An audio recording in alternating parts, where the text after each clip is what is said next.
The crystal flutes shatter against the marble floor, sending champagne and glass fragments scattering across Eleanor Chen's immaculate dining room. But it's not the broken crystal that silences the room. It's the words that just left my mother-in-law's mouth. Before we jump in, tell us where you're tuning in from, and if this story touches you, make sure you're subscribed, because tomorrow I've saved something extra special for you. I've arranged for a DNA test, Eleanor announces, her voice cutting through the Christmas music still playing softly in the background. Sophie doesn't have a single Chen family trait. I think we all deserve to know the truth before she inherits anything from this family. My daughter, 8 months old and dressed in the red velvet holiday dress Eleanor herself had sent, stares wide-eyed from her high chair, oblivious to the bomb that's just been dropped on our Christmas dinner. My husband Daniel rises halfway, from his chair, his napkin sliding forgotten to the floor. "Mother, what are you talking about?" His voice sounds strange, strained in a way I've never heard before. But Eleanor isn't looking at him. Her eyes, cold and calculating, are fixed directly on me. The same eyes that had shown nothing but disapproval since the day Daniel brought me home 3 years ago. I think Olivia knows exactly what I'm talking about. 20 faces turn toward me in unison, forks suspended midway to mouths, the traditional Chen family Christmas dinner forgotten.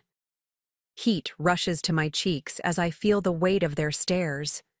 Daniel's sister Victoria's barely concealed. Satisfaction, his cousin's shocked expressions, Judith Wilson's eagerly scandalized interest. I look at Sophie, at her soft black hair and deep brown eyes. My daughter, our daughter. And something inside me, something that's been bending and bending under Eleanor's tyranny for 3 years, finally snaps. I stand slowly, my chair scraping, against the hard wood. "You want a DNA test, Eleanor? Fine. Let's do it right now." My voice doesn't waver, though my hands shake as I reach for Sophie. But when it proves what I already know, don't expect to be a part of her life ever again. Daniel finally unfreezes, his face draining of color. "Olivia, you don't have to." "No," I cut him off. "I do. Your mother has been questioning my integrity since the day we met. Let's settle this once and for all." Eleanor's perfect composure slips just for a second. She hadn't expected me to call her bluff. But she recovers quickly, reaching into her handbag to produce a small white box. "I thought you might say that," she says, almost smiling. "That's why I came prepared." 3 hours earlier, I had been full of hope. Turning the Chen family's black SUV into Eleanor's long, snow-dusted driveway, I allowed myself to believe that this Christmas might be different. That after giving birth to Sophie, after nearly a year of sleepless nights and the absolute joy of motherhood, Eleanor might finally see me as part of the family. "She's going to love the photo album we made for her," I said, glancing at Daniel as he navigated the SUV through the falling snow. All those milestones she missed while she was in Hong Kong. Daniel smiled, but it didn't reach his eyes. "Just remember what we talked about, okay? Don't let her get to you. 3 days, then we're back home." I nodded, gently adjusting Sophie's hat as she slept in her car seat. 3 days at the Chen family estate for Christmas. I could handle that. The house loomed ahead, a sprawling colonial with every window glowing warm against the darkening sky. Eleanor had insisted on hosting Christmas dinner again this year, the first since Harold's passing. Daniel's father had been the buffer between us, the only one who seemed to genuinely welcome me into the family. Without him, I felt like I was entering enemy territory. "There's my beautiful granddaughter," Eleanor crooned as we entered, completely ignoring me as she reached for Sophie. My daughter, always sociable, went to her grandmother willingly. I handed over the diaper bag, watching as Eleanor carried Sophie off to show her to the gathering family members, leaving me standing in the foyer with our luggage.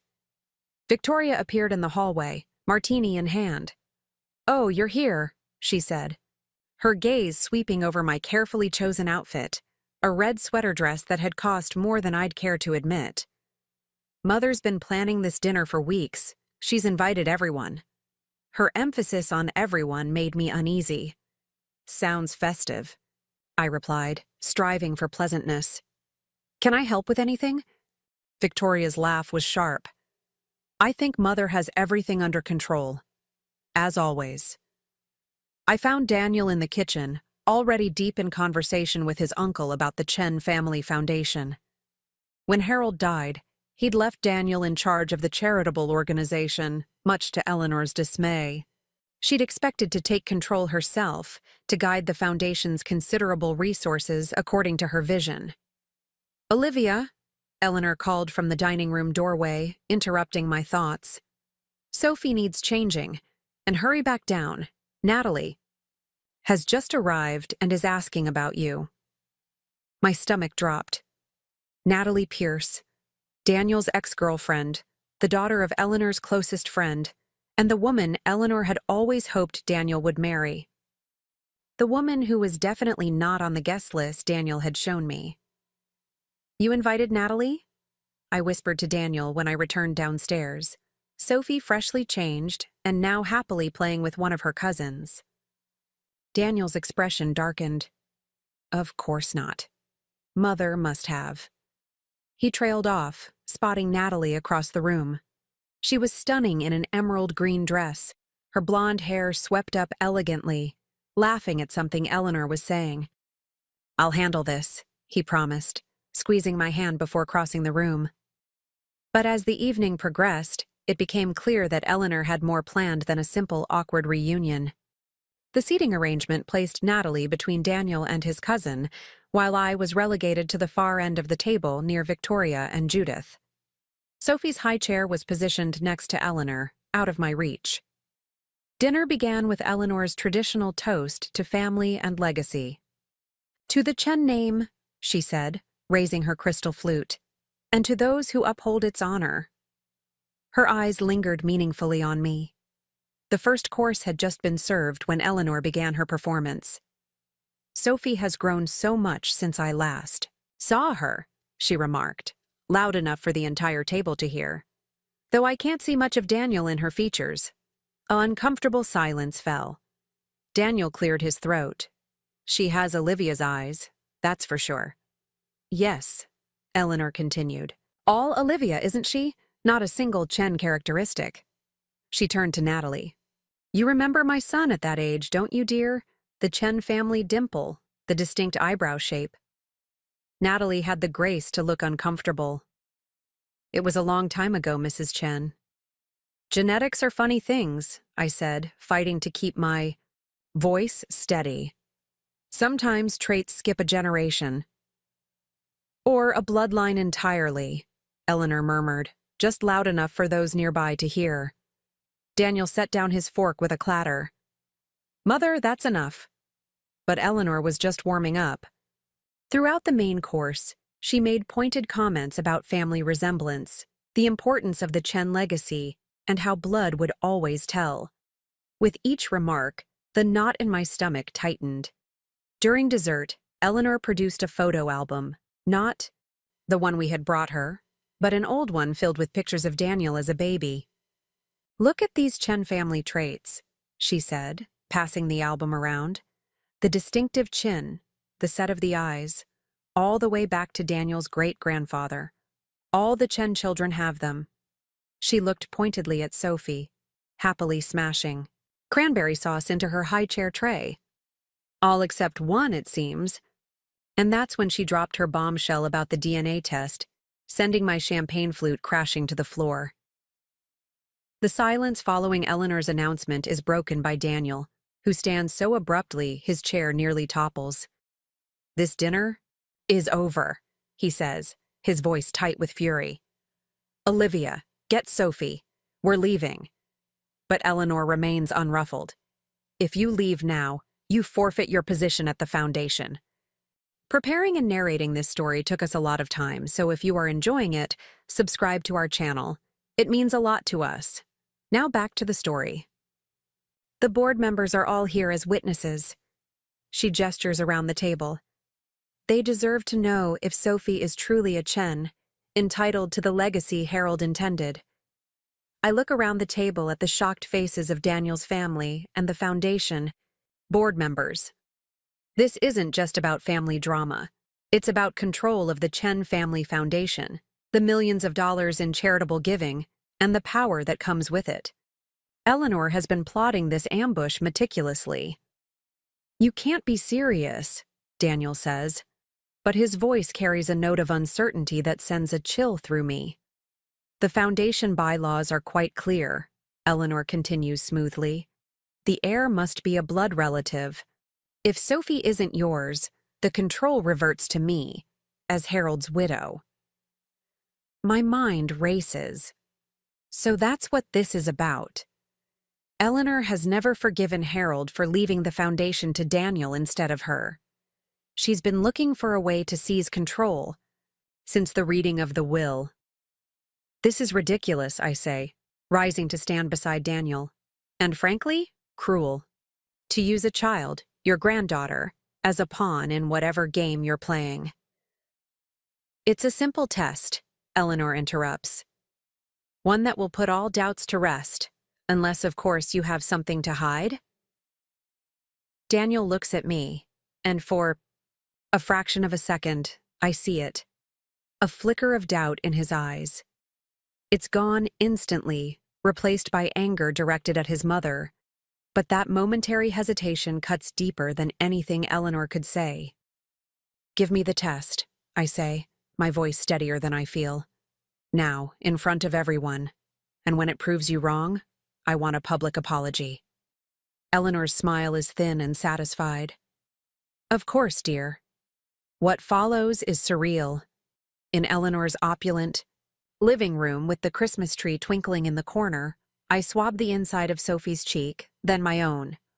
Daniel does the same, his movements mechanical. Eleanor explains that her friend is a lab technician who will process the results immediately. "He's waiting at his lab," she says.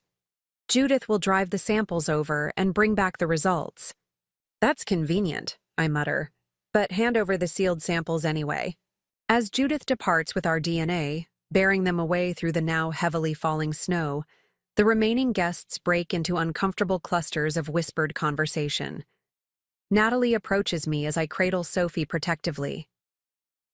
"I didn't know she was planning this," she says quietly. "I would never have come if I'd known." I want to believe her, but trust feels like a luxury I can't afford right now. "Why are you here, Natalie?" She hesitates.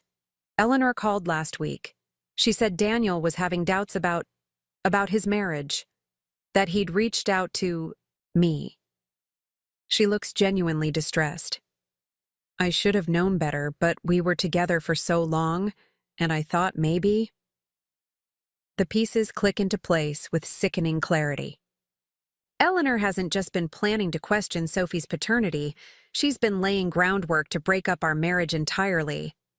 I spot Rachel, my closest friend, standing awkwardly by the fireplace.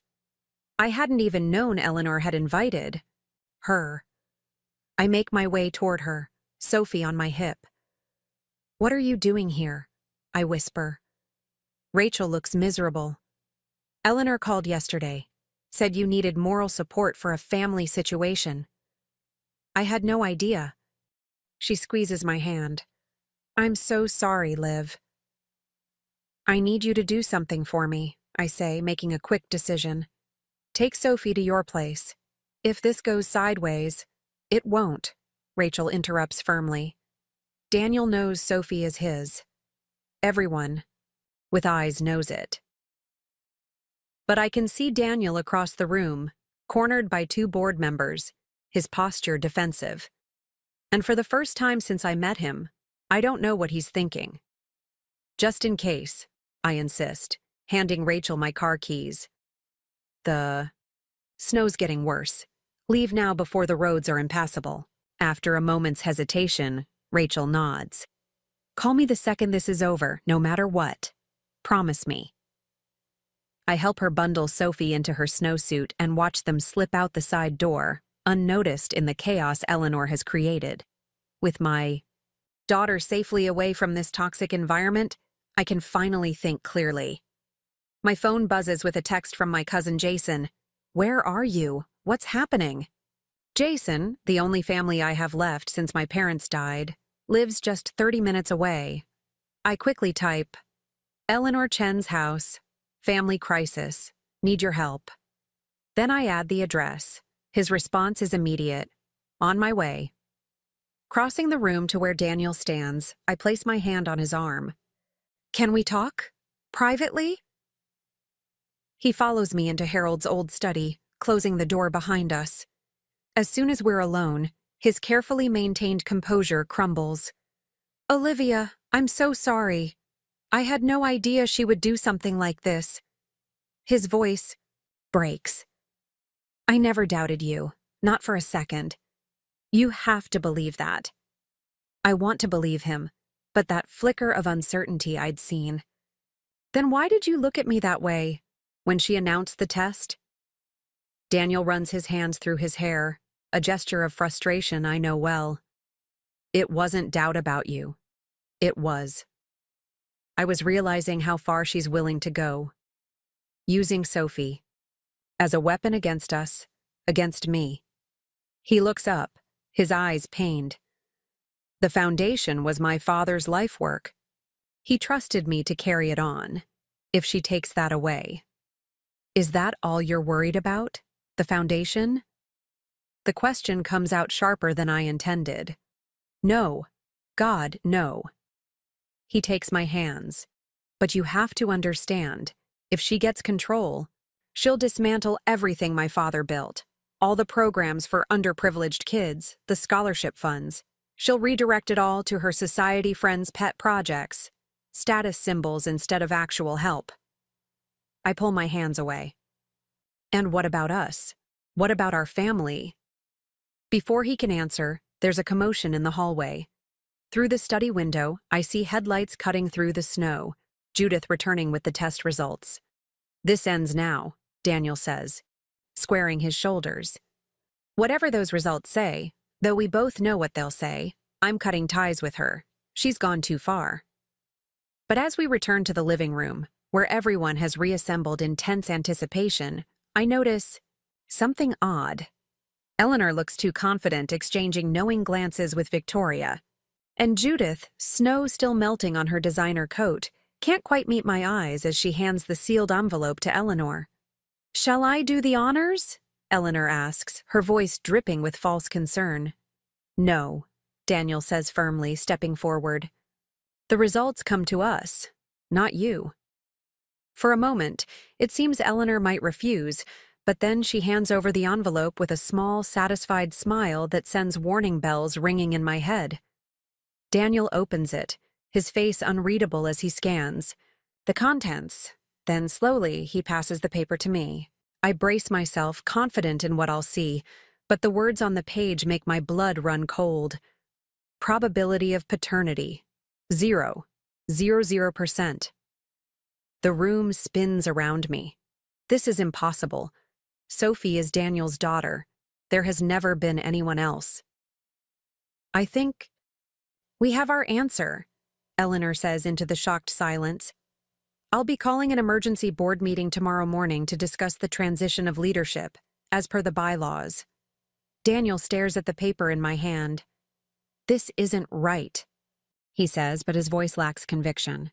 "The seed of doubt has been planted, and in front of all these witnesses, it's beginning to take root." Victoria steps forward, placing a consoling hand on her brother's arm. "I'm so sorry, Danny. We all suspected, but none of us wanted to believe she would go this far." "Suspected what?" I demand, finding my voice at last. "That I somehow, what? Had an affair and miraculously produced a child that looks exactly like my husband?" "The test speaks for itself," Eleanor says coldly. "And now I think it's time for you to leave my home." Daniel stands frozen, torn, between the supposed evidence in his hands and what he knows in his heart. And in that moment of hesitation, I make my decision. "You're right," I say, gathering my coat. We should leave. All of us. I look directly at Eleanor. But this isn't over, not by a long shot. As I turn to go, the front door bursts open, bringing with it a swirl of snowflakes and my cousin Jason, red-faced from the cold and the urgency of his drive. "Liv!" he calls, scanning the room until he spots me. "Got your text? What's going on?" Eleanor looks annoyed at the interruption. "And who might you be?" Jason ignores her, crossing straight to me. "What happened? You look like someone died." I hand him the test results. As he reads, his expression changes from concern to disbelief to something harder, more determined. "This is bullshit," he says flatly. "Complete bullshit." "Watch your language in my home," Eleanor snaps. Jason turns to face her, and I see the recognition dawn on her face. Recognition she's trying desperately to hide. "You don't remember me, do you, Mrs. Chen?" Jason says, his voice dangerously calm. "But I remember you. I worked in the administrative office at Portland General last summer. I processed the paperwork when you came in for your collagen treatment." Eleanor stiffens. "I don't see what that has to do with—" "I also know Judith's husband. He manages the lab where you supposedly sent these samples." Jason holds up the paper. "And I know for a fact he's in Hawaii until after New Year's." A murmur runs through the room. Daniel steps forward, taking the results from Jason's hand. "What are you saying?" Jason doesn't break eye contact with Eleanor. "I'm saying your mother faked the test. I'm saying this paper isn't worth the ink it's printed on." The room erupts into chaos. Board members demanding explanations, family members choosing sides.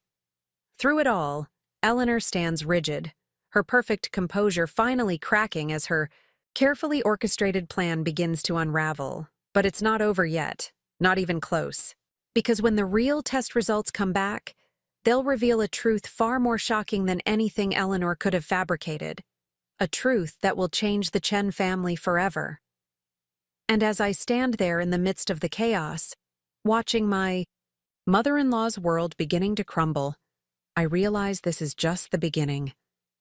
The storm outside is nothing compared to the one brewing within these walls. Jason's apartment feels like a sanctuary after the nightmare at Eleanor's estate. The space is modest but warm, with mismatched furniture and walls covered in framed concert posters, a stark contrast to the cold perfection of the Chen family home.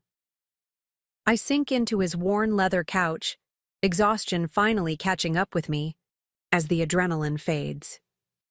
She actually had fake test results prepared, I say for perhaps the third time, still unable to fully process the depth of Eleanor's betrayal. Who does that? Jason hands me a steaming mug of tea, the scent of chamomile wafting up. Someone desperate. Someone who didn't expect to get caught. He sits across from me, notebook already in hand. My cousin, the investigative journalist, always ready to unravel a mystery. Rachel emerges from the spare bedroom, closing the door quietly behind her. "Sophie's finally asleep," she says, joining us. Poor thing was overtired from all the excitement. "Did Daniel call again?" I ask, glancing at my phone. 3 missed calls from my husband, all sent to voicemail. Rachel nods. "Twice, I told him you're safe and that you'll talk when you're ready." She hesitates. "He sounds genuinely worried, Liv." "He should be," Jason mutters, tapping his pen against his notebook. His mother just tried to erase his child from existence. I curl my fingers around the warm mug, trying to ground myself. I still don't understand. Why go this far? The foundation is successful with Daniel at the helm. Harold trusted him with it. But Eleanor didn't, Rachel points out. From what?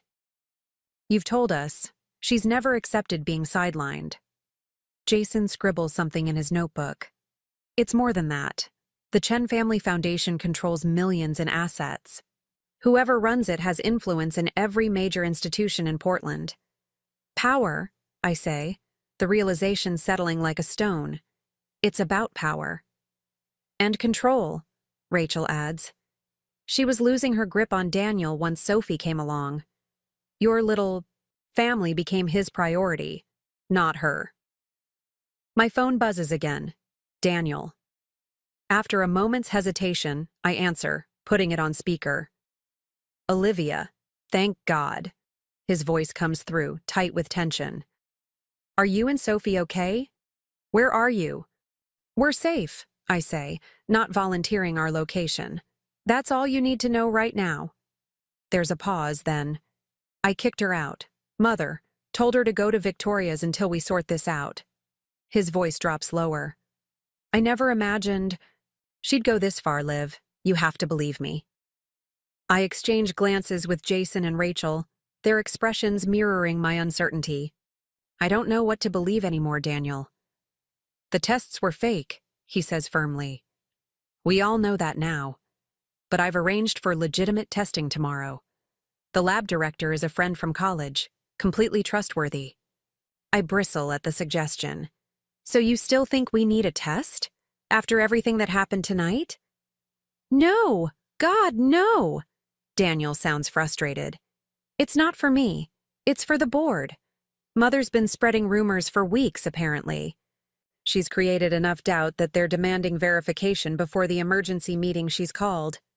Emergency meeting? Jason interjects. Tomorrow afternoon, Daniel confirms. She's trying to invoke the heritage clause in the foundation bylaws. If she can convince the board Sophie isn't mine.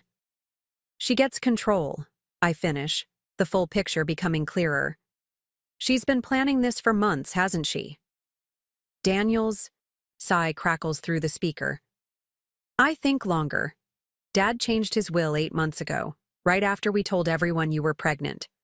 Before that, Mother was supposed to take over the foundation.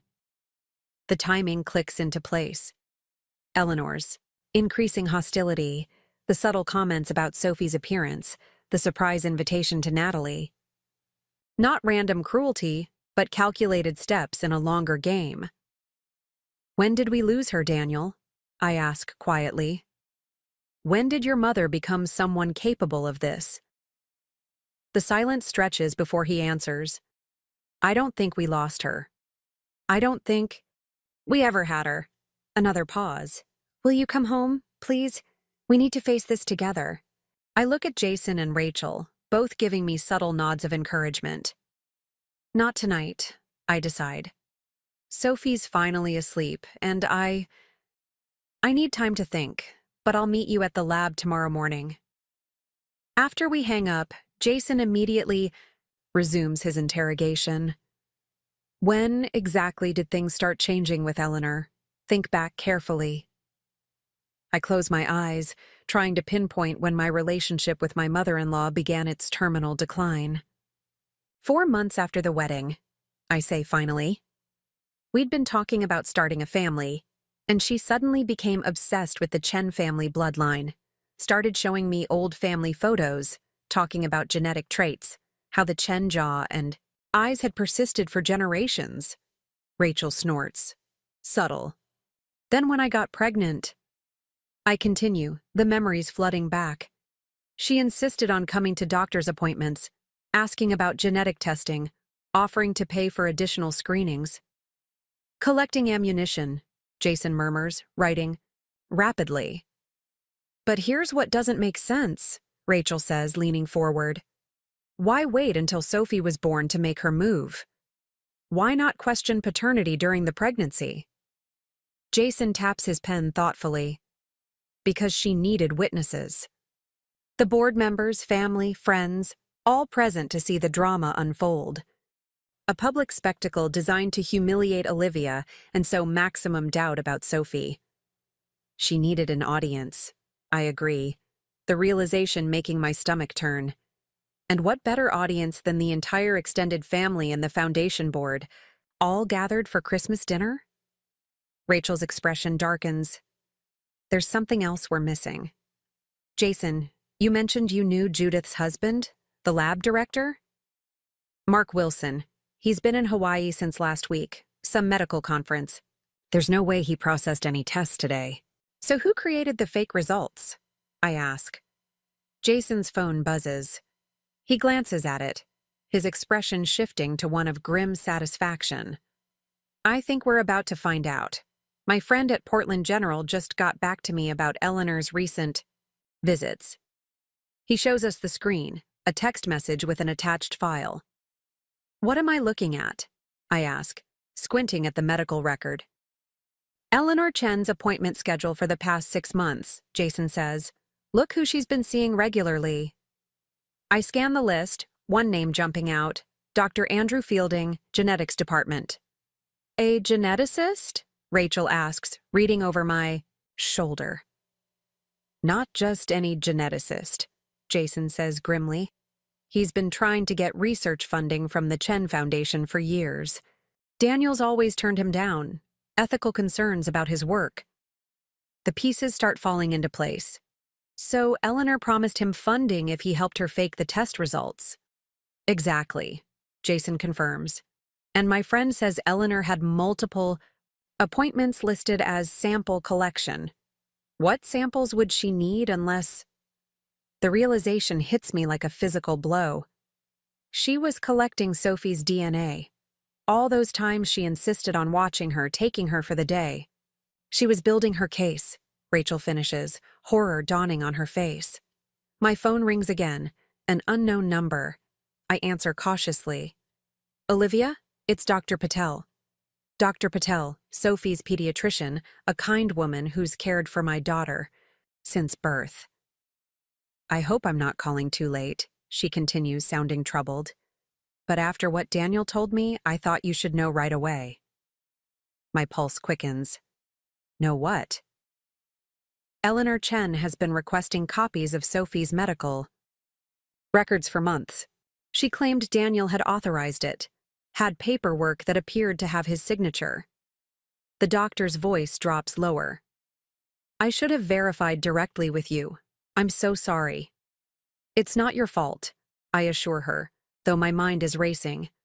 What exactly was she looking for? Blood type information primarily, and she was particularly interested in the genetic screening results from when Sophie was born. After I hang up, we sit in stunned silence, the full scale of Eleanor's deception becoming clear. She's been building this case since before Sophie was born, I whisper, the betrayal cutting deeper with each revelation. All those offers to help, to babysit. She was gathering evidence, planning this moment. Jason stands abruptly, pacing the small living room. We need to expose her. All of it. The fake tests, the unauthorized medical record requests, the collusion with Dr. Fielding. Will it be enough? Rachel asks practically. The board meeting is tomorrow. If they've already been poisoned against Olivia and Sophie, then we need more, I decide, a new resolve hardening within me. The real test results for starters, and I hesitate, an idea forming. We need to find out what else Eleanor's been hiding. What do you mean? Jason asks. I pull out my phone, scrolling to a contact I haven't used in months. Harold? Chen wasn't just my father-in-law. He was my friend. And before he died, he told me something I've never shared with anyone, not even Daniel. Rachel leans forward. What? He said that if Eleanor ever tried to challenge Daniel's position at the foundation, I should look in his study. Third panel behind the desk, hidden compartment. I press dial, and I know just the person who can help us access it. The phone rings twice before a familiar voice answers. Mrs. Chen? Is everything all right? Wei, I breathe, relieved to hear the Chen family's longtime caretaker. I need your help. It's about Mr. Chen's study. An hour later, Wei sends a photo of what he found. A sealed envelope with my name written in Harold's distinctive handwriting. Inside, a letter and a small flash drive. He knew, I whisper, reading Harold's words. He knew what Eleanor might do. The letter is detailed, methodical, just like Harold himself. It outlines years of Eleanor's secret maneuvering, attempts to redirect foundation funds to her personal projects, and most damning of all, evidence that she'd been in contact with Marcus Grant, CEO of a pharmaceutical company with questionable ethics, the same company that had been trying to partner with the foundation over Daniel's objections. This is why Harold changed his will, I realize. The truth finally clear. He discovered Eleanor was planning to use the foundation to benefit Grant Pharmaceuticals in exchange for something. Jason connects his laptop to the TV screen, inserting the flash drive.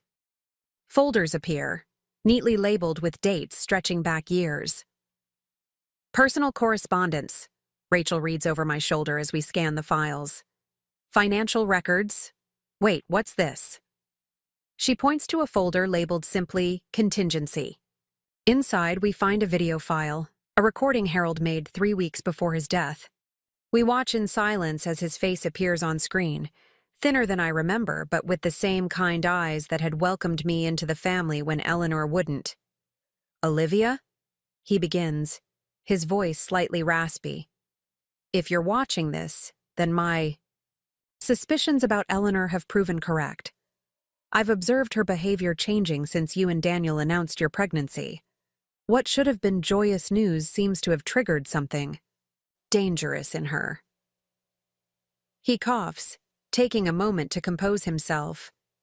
I've uncovered disturbing information. Eleanor has been meeting with Marcus Grant. They've struck some kind of arrangement involving the Foundation's research grants program, specifically funding for experimental genetic therapies that I've repeatedly blocked on ethical grounds.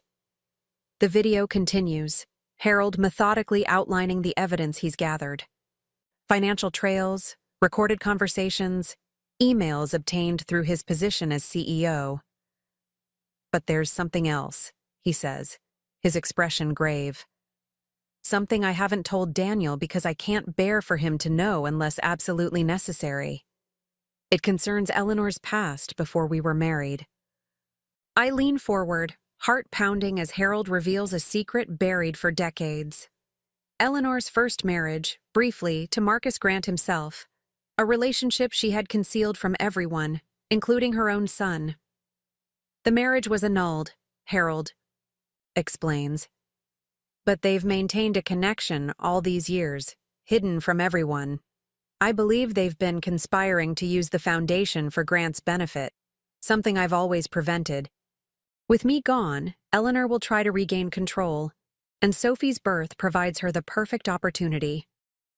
As the video concludes, Harold looks directly into the camera, his eyes fierce despite his failing health.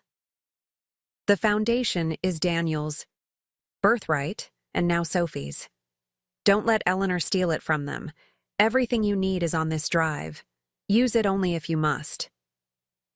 When the screen goes dark, we sit in stunned silence. She's been working with Grant all along, Jason finally says, breaking the spell, using the family Christmas dinner to make her move. Rachel shakes her head in disbelief. But why fake the DNA test? Why not just challenge Daniel's leadership directly? Because of the heritage clause, I explain, the pieces falling into place. The foundation bylaws state that leadership must remain within the bloodline. If Sophie isn't Daniel's, and Eleanor can prove Daniel hid that fact, she has grounds to remove him immediately. And then she would have control, Jason concludes, free to direct foundation funds toward Grant's research. My phone buzzes with a text from Daniel. Mother's called an emergency board vote for tomorrow at 2 p.m. Need to talk before then. Please, I show the others. We have until 2 p.m. to expose Eleanor and stop the vote. We need a plan, Rachel says practically. The real DNA test results won't be ready in time. Jason taps the flash drive thoughtfully. We don't need them. We have something better. Proof of conspiracy. If we show the board what's on this drive. Eleanor loses everything, I finish, feeling a strange mix of vindication and sadness. Despite everything, she's still Sophie's grandmother, still Daniel's mother. There's one thing I don't understand, Rachel says slowly. If Eleanor and Grant were once married, why go to all this trouble? What does he have that's worth destroying her own family? I think about the Foundation's vast resources, its influence in medical research funding throughout the Pacific Northwest. Money, maybe. Power, definitely. But there's something else, Jason agrees, already typing rapidly on his laptop. Let me see what I can find on Grant Pharmaceuticals' current research. While he works, I text Daniel. We need to meet, early tomorrow. There's something you need to see before the board meeting. His reply is immediate. Name the place and time. I'll be there. Got it, Jason announces triumphantly. Grant Pharmaceuticals' most recent patent filing. They're developing a genetic therapy called Project Revival. The FDA has rejected it twice on ethical grounds, but with sufficient private funding for additional trials. They could bypass the normal approval channels, Rachel concludes, if the Chen Foundation backed the research. Exactly. Jason shows us the screen, displaying Grant's sleek corporate website. And look who's listed as their chief genetic researcher. The name hits me like a physical blow. Dr. Andrew Fielding, the same geneticist Eleanor has been meeting secretly. As I process this information, another text comes through from Daniel. Mother's acting strange. Locked herself in father's study. What should I be looking for? An alarm bell rings in my mind. The study, the evidence, if she finds the hiding place. I call Daniel immediately, heart pounding. Get to the study now. Don't let her take anything. What's going on, Liv? His voice is tense. Your father left evidence about Eleanor and Marcus Grant. She might be trying to destroy it. There's a pause, then the sound of rapid footsteps. I'm on my way. But how did you know about... I'll explain everything tomorrow. Just make sure she doesn't remove anything from the study. After I hang up, I turn to Jason and Rachel. We need copies of everything on this drive, multiple backups. Already on it, Jason assures me, fingers flying over his keyboard. My phone rings again. Daniel. She's gone, he says, his voice hollow. By the time I got to the study, she'd already left. The panel behind the desk was open, the hidden compartment empty. My heart sinks. She found the original evidence. What evidence, Liv? What's going on? I take a deep breath. Your mother has been working with Marcus Grant. They were married briefly before she met your father. They've been conspiring to gain control of the foundation to fund Grant's research, something your father discovered before he died. Silence stretches across the line. Then, married? To Grant? That's impossible. She would have told me. There's more, I continue gently. She's been collecting Sophie's DNA for months, working with a geneticist named Andrew Fielding to create fake test results. Another pause, longer this time. When Daniel speaks again, his voice has changed, hardened somehow. I've spent my entire life believing my mother was someone she's not. That ends now. He takes an audible breath. I'm going to Victoria's. She must know where Mother's gone. Be careful, I caution. Victoria might be involved. Trust me, Daniel says grimly. I'm not trusting anyone in my family right now, except you and Sophie. After we hang up, I check on Sophie, sleeping peacefully in Jason's spare room, unaware of the storm swirling around her tiny existence. Looking at her perfect features, so clearly a blend of Daniel and me, despite Eleanor's claims, I feel a fierce protectiveness surge through me. We have copies of everything, Jason announces, holding up several flash drives. Even if Eleanor destroyed the original, we have Harold's evidence. And we have something else, Rachel adds, looking up from her phone. My sister works at Grant Pharmaceuticals in HR. She just sent me some interesting information about Project Revival. She shows us her screen, an internal memo marked Confidential Genetic Compatibility Analysis. I don't understand the, scientific terminology, Rachel admits, but look at this part. She points to a highlighted section. Initial testing suggests optimal results require genetic markers from founder lineage. All available G1 samples degraded, G2 sample acquisition priority alpha. G1, G2. I read slowly. Generation 1, Generation 2? Jason's expression darkens as he reads further. This is about genetic compatibility for their treatment. They need donor material from specific genetic lines. G1 would be the first generation, Marcus Grant himself. And G2 would be his children, I finish, a chill running through me. But Grant doesn't have any children. Unless... The realization hits all three of us simultaneously. Eleanor. And Grant's marriage wasn't childless, Rachel whispers. They had a baby. A baby who grew up to become... Jason can't even finish the sentence. I complete the thought, the truth finally clear. Daniel. My husband is Marcus Grant's son.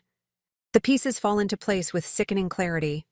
Eleanor's obsession with bloodlines, her determination to control the foundation, her secret meetings with Grant and Dr. Fielding. They need Daniel's genetic material for their research, I say, the horror of it washing over me. That's what this has all been about. Not just Daniel's, Jason points out grimly. Look at the rest of the memo. They're talking about G3 optimization potential. Third generation, Rachel translates. Sophie. The room spins around me as I grasp the full scope of Eleanor's betrayal, not just attempting to discredit Sophie's paternity, but actively working to gain access to her genetic material, to her very DNA, for Grant's experimental treatment. We need to warn Daniel, I say, reaching for my phone, right now. But before I can dial, a news alert flashes across Jason's laptop screen. Breaking: explosion at Victoria Chen's residence. Multiple injuries reported.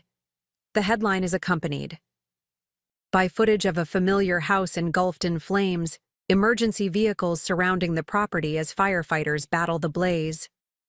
Oh God, I whisper, frantically dialing Daniel's number. It rings once, twice, 3 times before going to voicemail. The board meeting, Rachel says suddenly. If he can't make it. Eleanor takes control by default. Jason finishes, already grabbing his coat. We need to get to the foundation offices, now. As we rush to gather Sophie and our evidence, my phone finally buzzes with a text. Not from Daniel, but from an unknown number. I have what you're looking for, and perhaps you have what I need. Shall we negotiate? MG. Marcus Grant has entered the game directly. And, with Daniel unreachable and the board meeting hours away, I realize with cold clarity that I'm now the only person standing between my daughter and those who would use her for their own purposes. Game on, I whisper, gathering Sophie into my arms as we head out into the snow-covered night. The Portland Memorial Hospital emergency waiting room buzzes with quiet anxiety, the antiseptic smell doing nothing to calm my racing heart. Sophie sleeps against my chest, blissfully unaware of the chaos surrounding her tiny existence. Jason paces near the vending machines, phone pressed to his ear as he calls every contact he has in local news, trying to get information about the explosion at Victoria's house. Rachel returns with 3 paper cups of what passes for coffee in this place, her face drawn with worry. Anything?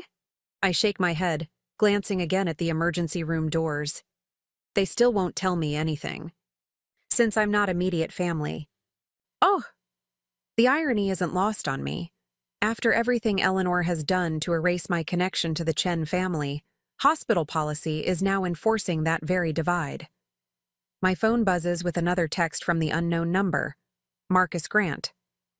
Time is running short. Shall we meet? The Parker Hotel, Suite 1242, 1 hour. Rachel reads over my shoulder, her expression hardening. You can't seriously be considering meeting him. I don't have a choice. I adjust Sophie in my arms, her warm weight the only thing keeping me grounded. Daniel is somewhere in this hospital, possibly injured. The board meeting is in 5 hours. Grant has answers we need. It's obviously a trap, Jason says, rejoining us. My sources confirm the explosion wasn't an accident.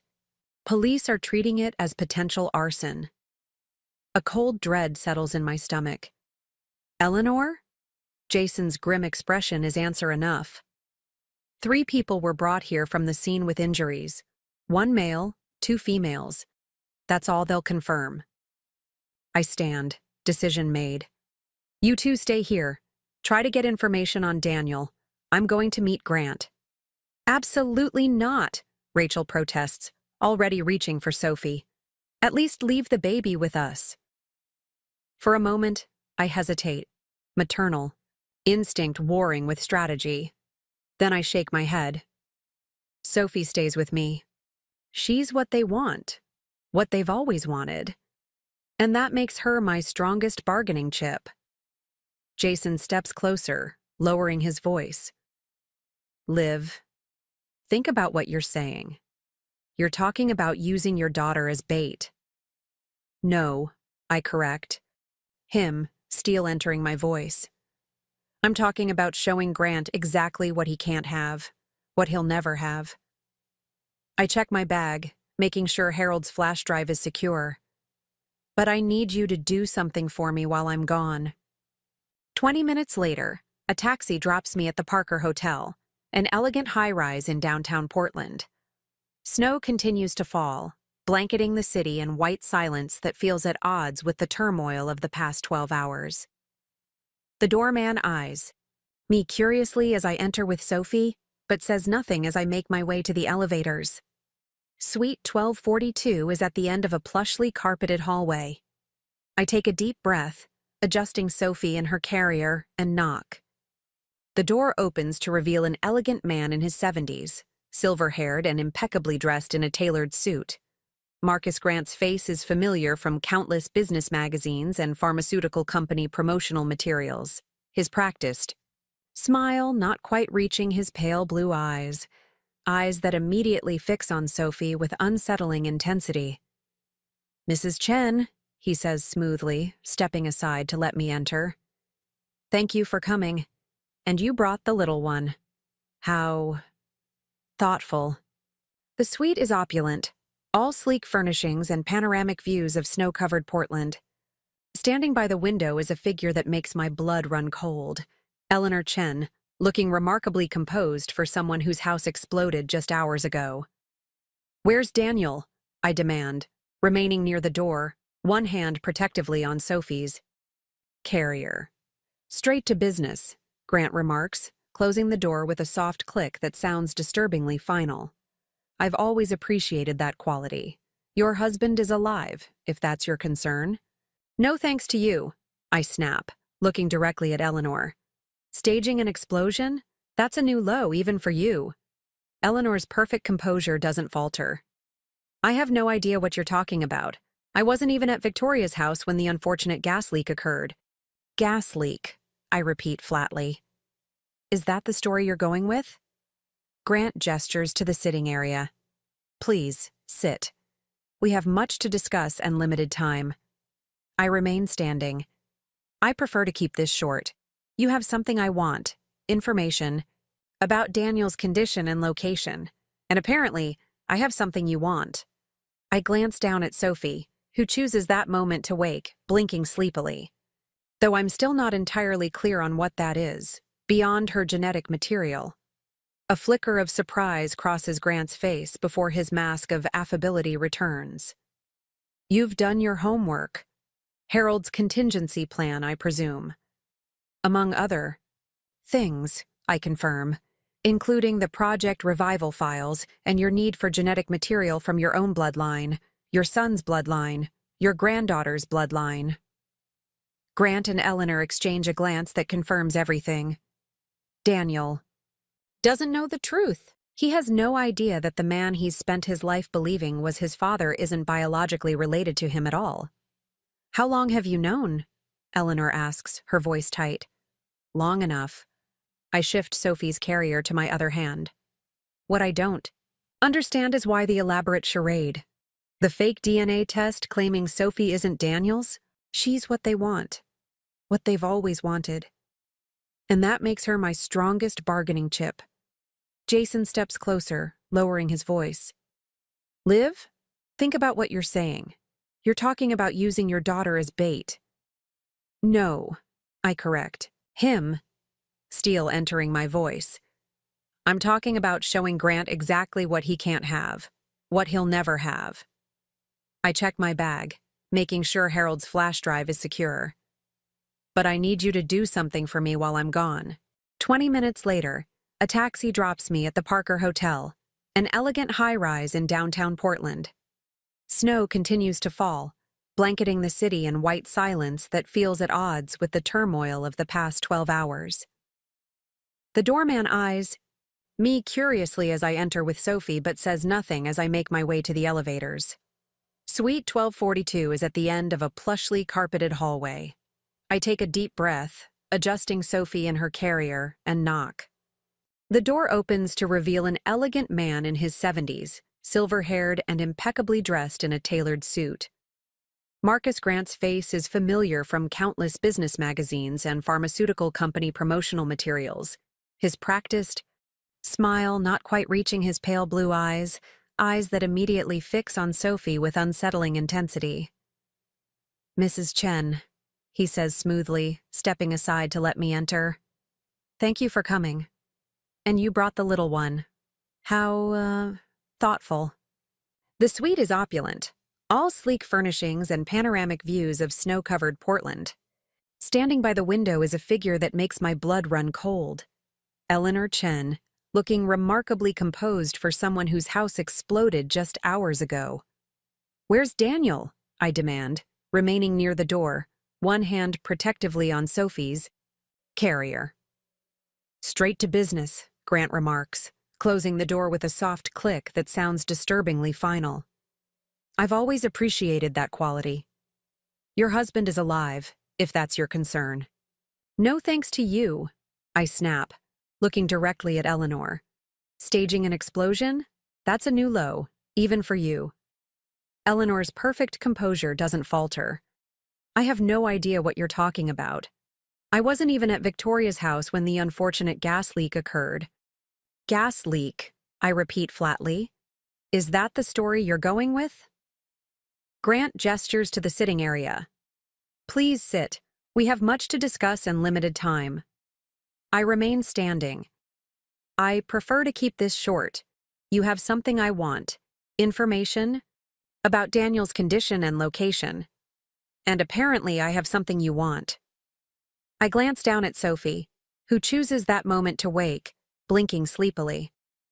Though I'm still not entirely clear on what that is, beyond her genetic material. A flicker of surprise crosses Grant's face before his mask of affability returns. You've done your homework. Harold's contingency plan, I presume. Among other things, I confirm, including the Project Revival files and your need for genetic material from your own bloodline, your son's bloodline, your granddaughter's bloodline. Grant and Eleanor exchange a glance that confirms everything. Daniel doesn't know the truth. Yes.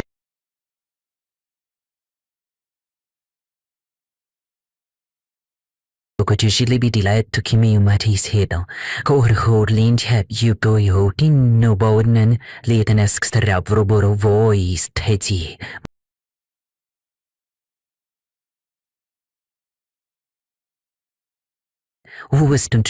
Understand is why the elaborate charade. The fake DNA test claiming Sophie isn't Daniel's. Why not just tell him the truth about his parentage? Grant moves to a sideboard and pours himself a drink, the picture of casual confidence. Daniel has been resistant to our research proposals. Ethical concerns, he claims, though his father's influence is clearly to blame for that. If he knew the truth, that the treatment we're developing could save countless lives, including potentially his own someday, he might be more cooperative. So instead, You decided to discredit my daughter's paternity, take control of the foundation. And what? Secretly harvest their DNA without consent? The magnitude of their plan is staggering in its callousness. You make it sound so sinister, Eleanor says dismissively. Project Revival will revolutionize genetic medicine, certain. Shortcuts in the approval process are necessary for the greater good. Shortcuts like faking DNA tests and setting houses on fire, I counter. Grant sighs heavily, setting down his drink. The explosion was unfortunate and unplanned. Victoria became problematic when she learned certain aspects of our arrangement. A chill runs through me. Is she alive? For now, Eleanor says coldly, though her recovery is uncertain. The casual way she speaks about her own daughter's life makes my skin crawl. I think of the Chen family Christmas dinner, the elaborate table settings, the picture-perfect family facade, all hiding this monstrous reality. And Daniel? Press! You said he's alive. He sustained minor injuries, Grant confirms. He's being treated at a private facility where he'll remain until after the board meeting this afternoon. In other words, they're holding him hostage to ensure the vote goes their way. I think quickly, calculating my next move. And what exactly do you want from me? Why arrange this meeting? Eleanor steps forward, her designer heels silent on the plush carpet. The board members respect you, surprisingly enough. Your presence at the meeting, supporting the transition of leadership back to me and Daniel's unfortunate absence would smooth the process considerably. You want me to help you steal the foundation from my husband? I can't keep the incredulity from my voice. We want you to secure your daughter's future, Grant corrects smoothly. Eleanor would be named interim director only. Eventually, when Sophie comes of age, control would pass to her.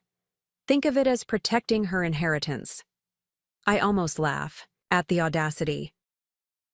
While you use foundation resources to fund your unethical research and harvest my daughter's genetic material without oversight. How exactly does that secure her future? Project Revival isn't just any treatment, Grant says, his voice taking on an evangelical quality that makes my skin crawl. It's the culmination of my life's work, a therapy that can correct genetic anomalies that cause debilitating diseases. He steps closer, eyes intense. The Chen family line carries a rare genetic marker, my genetic marker, a mutation that causes early-onset cardiovascular degeneration. Eleanor's face betrays nothing, but her hand drifts unconsciously to her chest. Harold died of heart failure at 62, his father at 58, Marcus's father at 54. And you? I ask Grant directly. I've been using experimental treatments to manage my condition for years, he admits.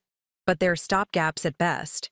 Project Revival could provide a permanent solution, not just for me, but for Daniel, for Sophie. Despite myself, a tendril of doubt creeps in. Are you saying Daniel has this condition? That Sophie might have it too? It's a dominant trait with variable expression, Grant explains. Daniel hasn't shown symptoms yet, but the genetic marker is there. We confirmed it from samples Eleanor obtained. In males, symptoms typically begin in the mid-40s. Harold's relatively long life was anomalous. The timeline hits me like a physical blow. Daniel is 38. If Grant is telling the truth, he could begin experiencing symptoms in just a few years. We're not monsters, Olivia, Eleanor says, sensing my wavering. We're trying to save our family. Your family. For a moment, just a moment, I can almost see the situation through their eyes. The desperation of a mother trying to save her son, a grandfather trying to protect his granddaughter. But then I remember the fake DNA test, the public humiliation, the explosion that injured Victoria. If this treatment is so revolutionary, why not pursue approval through proper channels? I challenge. Why the secrecy, the manipulation? Grant's expression hardens. FDA approval would take years, Years I don't have, years Daniel might not have. And the complete therapy requires genetic material from 3 generations of the same bloodline. Extremely rare, extremely valuable, and not something easily explained in standard clinical trial paperwork. Sophie begins to fuss in her carrier, the tension in the room disturbing her. As I soothe her, I notice Grant watching with that same unsettling intensity. You have samples from yourself and from Daniel, I say slowly. You want Sophie's DNA to complete the treatment protocol. Not just samples, Grant corrects. Ongoing access. The therapy requires fresh cellular material, regularly harvested over time. The full picture finally comes into focus. So your plan was to discredit me as a mother, take Sophie away through custody proceedings, and use her as your personal genetic pharmacy. The coldness of it is breathtaking. With Eleanor controlling the foundation to provide unlimited funding for your research. You make it sound so clinical, Eleanor says with a dismissive wave. Sophie would have wanted for nothing. The best schools, the best opportunities. Everything except freedom from being treated as a medical resource, I retort. Everything except her mother. Grant steps forward, all pretense of civility fading. Let me be clear, Mrs. Chen. You have 2 options. Cooperate with us, attend the board meeting this afternoon and support Eleanor's appointment, then agree to Sophie's participation in our research program, or face the consequences. Which are? His smile is thin. Daniel remains in our care. The evidence of your embezzlement from the foundation reaches the board and the authorities. And given the questions already surrounding Sophie's paternity, gaining custody would be quite straightforward. Embezzlement? I echo. There is no embezzlement. Eleanor produces a folder from her designer handbag. There is now documentation of funds transferred from foundation accounts to offshore holdings in your name. Backdated, of course, but quite convincing. Your signature is remarkably easy to forge.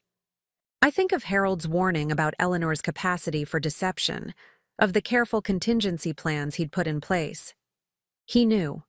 He knew exactly what she was capable of. So that's the choice, I say, buying time as I consider my options. Cooperate and lose my daughter to your research program, or fight and lose her to false criminal charges. I prefer to think of it as choosing a better future for everyone, Grant says smoothly. The board meeting is at 2. You have until then to decide. He glances at his watch. That gives you just under 4 hours. I need to see Daniel, I insist, to know he's really alive and unharmed. Eleanor and Grant exchange glances. After a moment, Grant nods. That can be arranged. A video call, perhaps, as proof of life? We're not barbarians, after all. The casual way he uses the phrase, proof of life, as if this were a standard kidnapping negotiation, sends ice through my veins. What kind of people have I married into? As if reading my thoughts, Eleanor steps closer, her voice softening in that performative way I've come to recognize as her most dangerous tone. All we ever wanted was to protect the Chen legacy, Olivia. When Harold changed his will, leaving everything to Daniel instead of me, he forced my hand. Surely you can understand a mother's desire to secure her child's future. A mother's desire to secure her child's future, I repeat slowly, looking down at Sophie. Yes, Eleanor, I understand that perfectly. My phone buzzes in my pocket. A text from Jason. In position. Video link coming through in 30 seconds. Keep them talking. I take a deep breath, shifting strategies. Before I agree to anything, I want to understand exactly what Project Revival entails for Sophie. What kind of samples would you need? How often? What are the risks? Grant seems pleased by the question, launching into an explanation dense with medical terminology about stem cells, genetic markers, and extraction protocols. I let him talk, watching the seconds tick by on my phone, keeping Sophie close. Which is why the third-generation material is so crucial, Grant is saying when my phone buzzes again. The epigenetic modifications in the G3 samples provide stability that can't be synthesized artificially. And these samples, I interrupt, they would be taken how often? Monthly, initially, he replies. Then quarterly once the baseline therapy is established. My phone lights up with an incoming video call from an unknown number. I hold it up. I need to see Daniel first, then we can discuss logistics. Grant nods to Eleanor, who produces her own phone. I'll connect you. He's being kept sedated for his own safety, so don't expect much conversation. While she busies herself with her phone, I accept the incoming call on mine, turning the screen so Grant and Eleanor can't see it clearly. Jason's face appears briefly, giving me a thumbs up before the camera shifts to show a hospital room where Daniel lies in a bed, eyes closed, an IV in his arm. My heart constricts at the sight of him, so vulnerable, so unaware of the truth about his origins that's about to explode into the open. Daniel, I say, my voice breaking despite my efforts to remain calm. Can you hear me? His eyes flutter, open, unfocused at first, then widening as he recognizes me. Liv? What's happening? Where am I? Sir, you need to remain calm, a voice says off camera, Jason, disguising his voice. Your injuries require rest. Eleanor frowns, stepping closer to peer at my screen. What is this? That's not our facility. In that moment of confusion, I press the button Jason and I had arranged, broadcasting our conversation to the emergency contact list we'd set up, including Dr. Patel, Rachel, and most importantly, the Foundation board members. Your facility? I repeat loudly and clearly. You mean where you're holding Daniel against his will after staging an explosion at Victoria's house? After falsifying DNA tests to steal control of the Chen family foundation? Grant lunges for my phone, but I'm faster, stepping back and continuing, my voice steady. And why are you doing this, Marcus Grant? Care to explain Project Revival to our audience? How you need Sophie's genetic material because she's your granddaughter? How you've been conspiring with Eleanor Chen for decades? Shut up, Eleanor, hisses, her composure finally cracking. Do you have any idea what you're doing? Exposing the truth, I say simply. Something Harold wanted to do before he died. Something Daniel deserves to know. On my phone screen, Daniel's confusion is giving way to understanding. Liv, what are you talking about? What do you mean Grant's granddaughter? Grant makes another grab for my phone, knocking Sophie's carrier in the process. Her startled cry freezes him momentarily, long enough for the hotel room door to burst open, revealing Jason, flanked by 2 police officers. Portland Police, one officer announces. Marcus Grant, Eleanor Chen, you're wanted for questioning regarding an explosion in the West Hills area and the illegal detention of Daniel Chen. What follows is controlled chaos. As Grant and Eleanor are separated for questioning, I rush to Daniel's side at Portland General, where Jason had found him being treated for smoke inhalation and minor burns from the explosion. I don't understand, Daniel says, his voice hoarse. My mother did this, and Grant is? He's my biological father? I sit beside his hospital bed, Sophie sleeping peacefully in my arms, and tell him everything. Harold's contingency plan, the evidence on the flash drive, Grant and Eleanor's scheme to use Project Revival to save him from a genetic condition he didn't know he had. All these years, he whispers, staring at his hands as if seeing them for the first time. My whole identity, everything I thought I knew about myself. You're still you, I tell him firmly. You're still the man Harold Chen raised to be honest and compassionate, the man I fell in love with, Sophie's father. He reaches out to touch Sophie's tiny hand. The genetic condition Grant mentioned, Is it real? Does Sophie have it? Dr. Patel is arranging proper testing, I assure him. But even if the condition is real, we'll face it together. The right way, with ethical research and proper medical care. Daniel's expression hardens. The board meeting. It's in an hour. Mother will still try to take control, especially with me in here. Let her try, I say with newfound confidence. I've sent Harold's evidence to every board member. Jason is briefing them right now on everything we've learned. You should be there, Daniel insists. The Chen Family Foundation needs a Chen to represent it, especially now. I hesitate. I'm not a Chen by blood. Daniel takes my hand. His grip surprisingly strong despite his ordeal. Neither am I, apparently.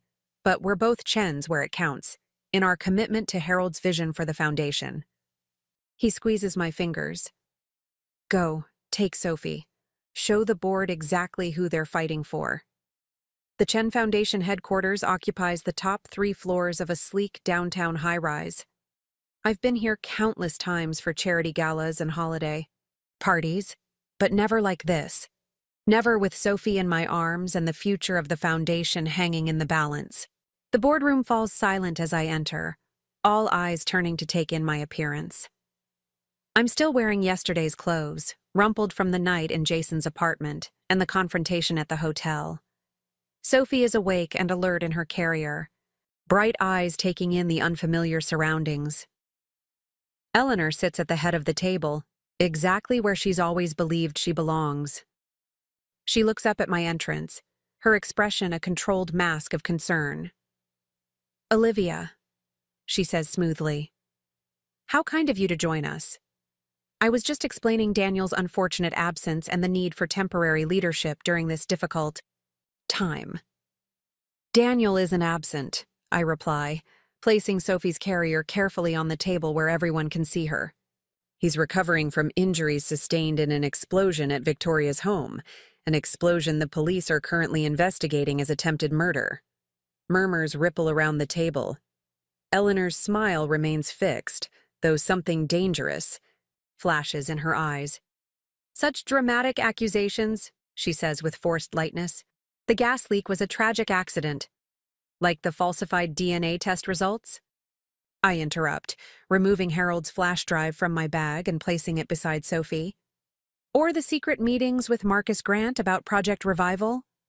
Or perhaps like the fact that you've been conspiring to use Foundation resources to fund unethical genetic research using your own granddaughter as a test subject? The boardroom erupts into shocked questions. Eleanor rises, trying to regain control. These are preposterous allegations from a woman desperate to maintain her position. These are documented facts, I counter, as Jason enters with a laptop. Facts that Harold Chen discovered before his death and prepared contingencies for. Facts that the police are currently investigating in connection with the explosion that injured your daughter and almost killed your son. I gesture to Jason, who connects his laptop to the boardroom's presentation system. Harold's video testament appears on the large screen, his familiar face silencing the chaos as he begins to speak. Members of the board, Harold's recorded voice, fills the room. If you're watching this, Eleanor has made her move to seize control of the foundation, likely using the heritage clause as justification.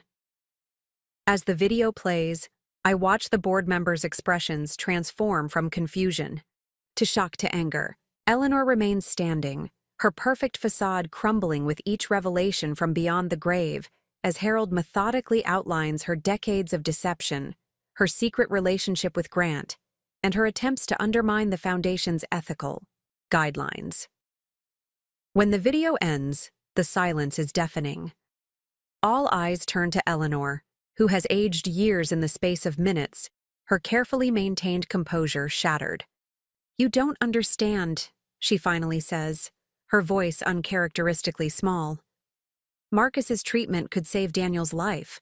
I was trying to protect my son.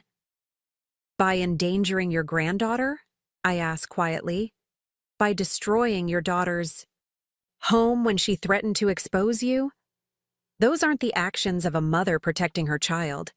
They're the actions of someone protecting their own power at any cost. The Foundation's legal counsel, a stern woman who's served since Harold's time, stands. In light of these revelations, I recommend we postpone any leadership decisions until a full investigation can be conducted. In the meantime, as per the bylaws, leadership remains with Daniel Chen or his designated proxy. All eyes turn to me. I take a deep breath, drawing strength from Sophie's presence. Daniel has asked me to represent him until he's released from the hospital. Our first action will be a full audit of all Foundation activities and associations, particularly any connection to Grant Pharmaceuticals. Eleanor makes one last desperate attempt. You can't do this. You're not a Chen by blood.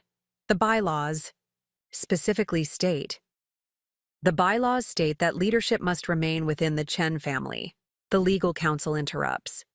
As Daniel Chen's wife and the mother of his child, Olivia qualifies under Section 5, Paragraph 3, the same provision that allowed you to serve alongside Harold all these years, Eleanor. As security is called to escort Eleanor from the building, I feel no triumph, only a profound sadness for what could have been. For the grandmother Sophie will never really know, for the mother Daniel deserved but never had. My phone buzzes with a text from Rachel at the hospital. Daniel's tests are back. Grant wasn't lying about the genetic condition. We need to talk. I look down at Sophie, peacefully oblivious to the struggles swirling around her existence. Eleanor may have gone about it in a monstrous way, but the threat to Daniel, to Sophie, may be very real. And now, with Eleanor and Grant facing criminal charges, the knowledge of how to combat that threat could be lost. As I prepare to address the board about our path forward, I realize the battle isn't over. In some ways, it's just beginning. But this time, we'll face it honestly, ethically, and together, as a true family would. The Chen family legacy isn't in blood or DNA or genetic markers.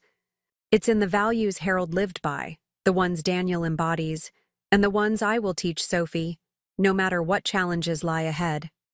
The hospital corridor feels endless as I walk toward Daniel's room, the test results clutched in my hand like a grenade with the pin half pulled. 3 days have passed since the board meeting where Eleanor's schemes were exposed. 3 days of police investigations, media speculation, and medical tests that have confirmed our worst fears. Daniel sits propped up in his hospital bed, his laptop open as he video conferences with the Foundation's executive team. Even injured, even processing the shattering revelation about his biological parentage, he remains focused on protecting Harold Chen's legacy. He glances up as I enter, his face brightening despite the dark circles under his eyes. "We'll continue this tomorrow," he tells the screen before ending the call. "Did you get Sophie settled with Rachel?" I nod, taking the chair beside his bed. "She's fine. More interested in Rachel's cat than anything else." I hesitate, the manila folder heavy in my hands. "Dr. Patel sent over your comprehensive test results. Something in my tone must give me away, because Daniel's expression shifts, the hopeful smile fading. It's true, isn't it, what Grant said about the genetic condition?" The clinical name stares up at me from the file. Hereditary cardiotrophic myopathy, Chen Grant variant. An extremely rare genetic disorder affecting heart muscle development, leading to progressive cardiac failure beginning in the 4th or 5th decade of life. First documented in Marcus Grant's father, then Grant himself, now confirmed in Daniel. "Yes," I say softly, opening the folder so he can see the results himself. "It's called HCM, Chen Grant variant. Extremely rare, so rare it's named partly after your family.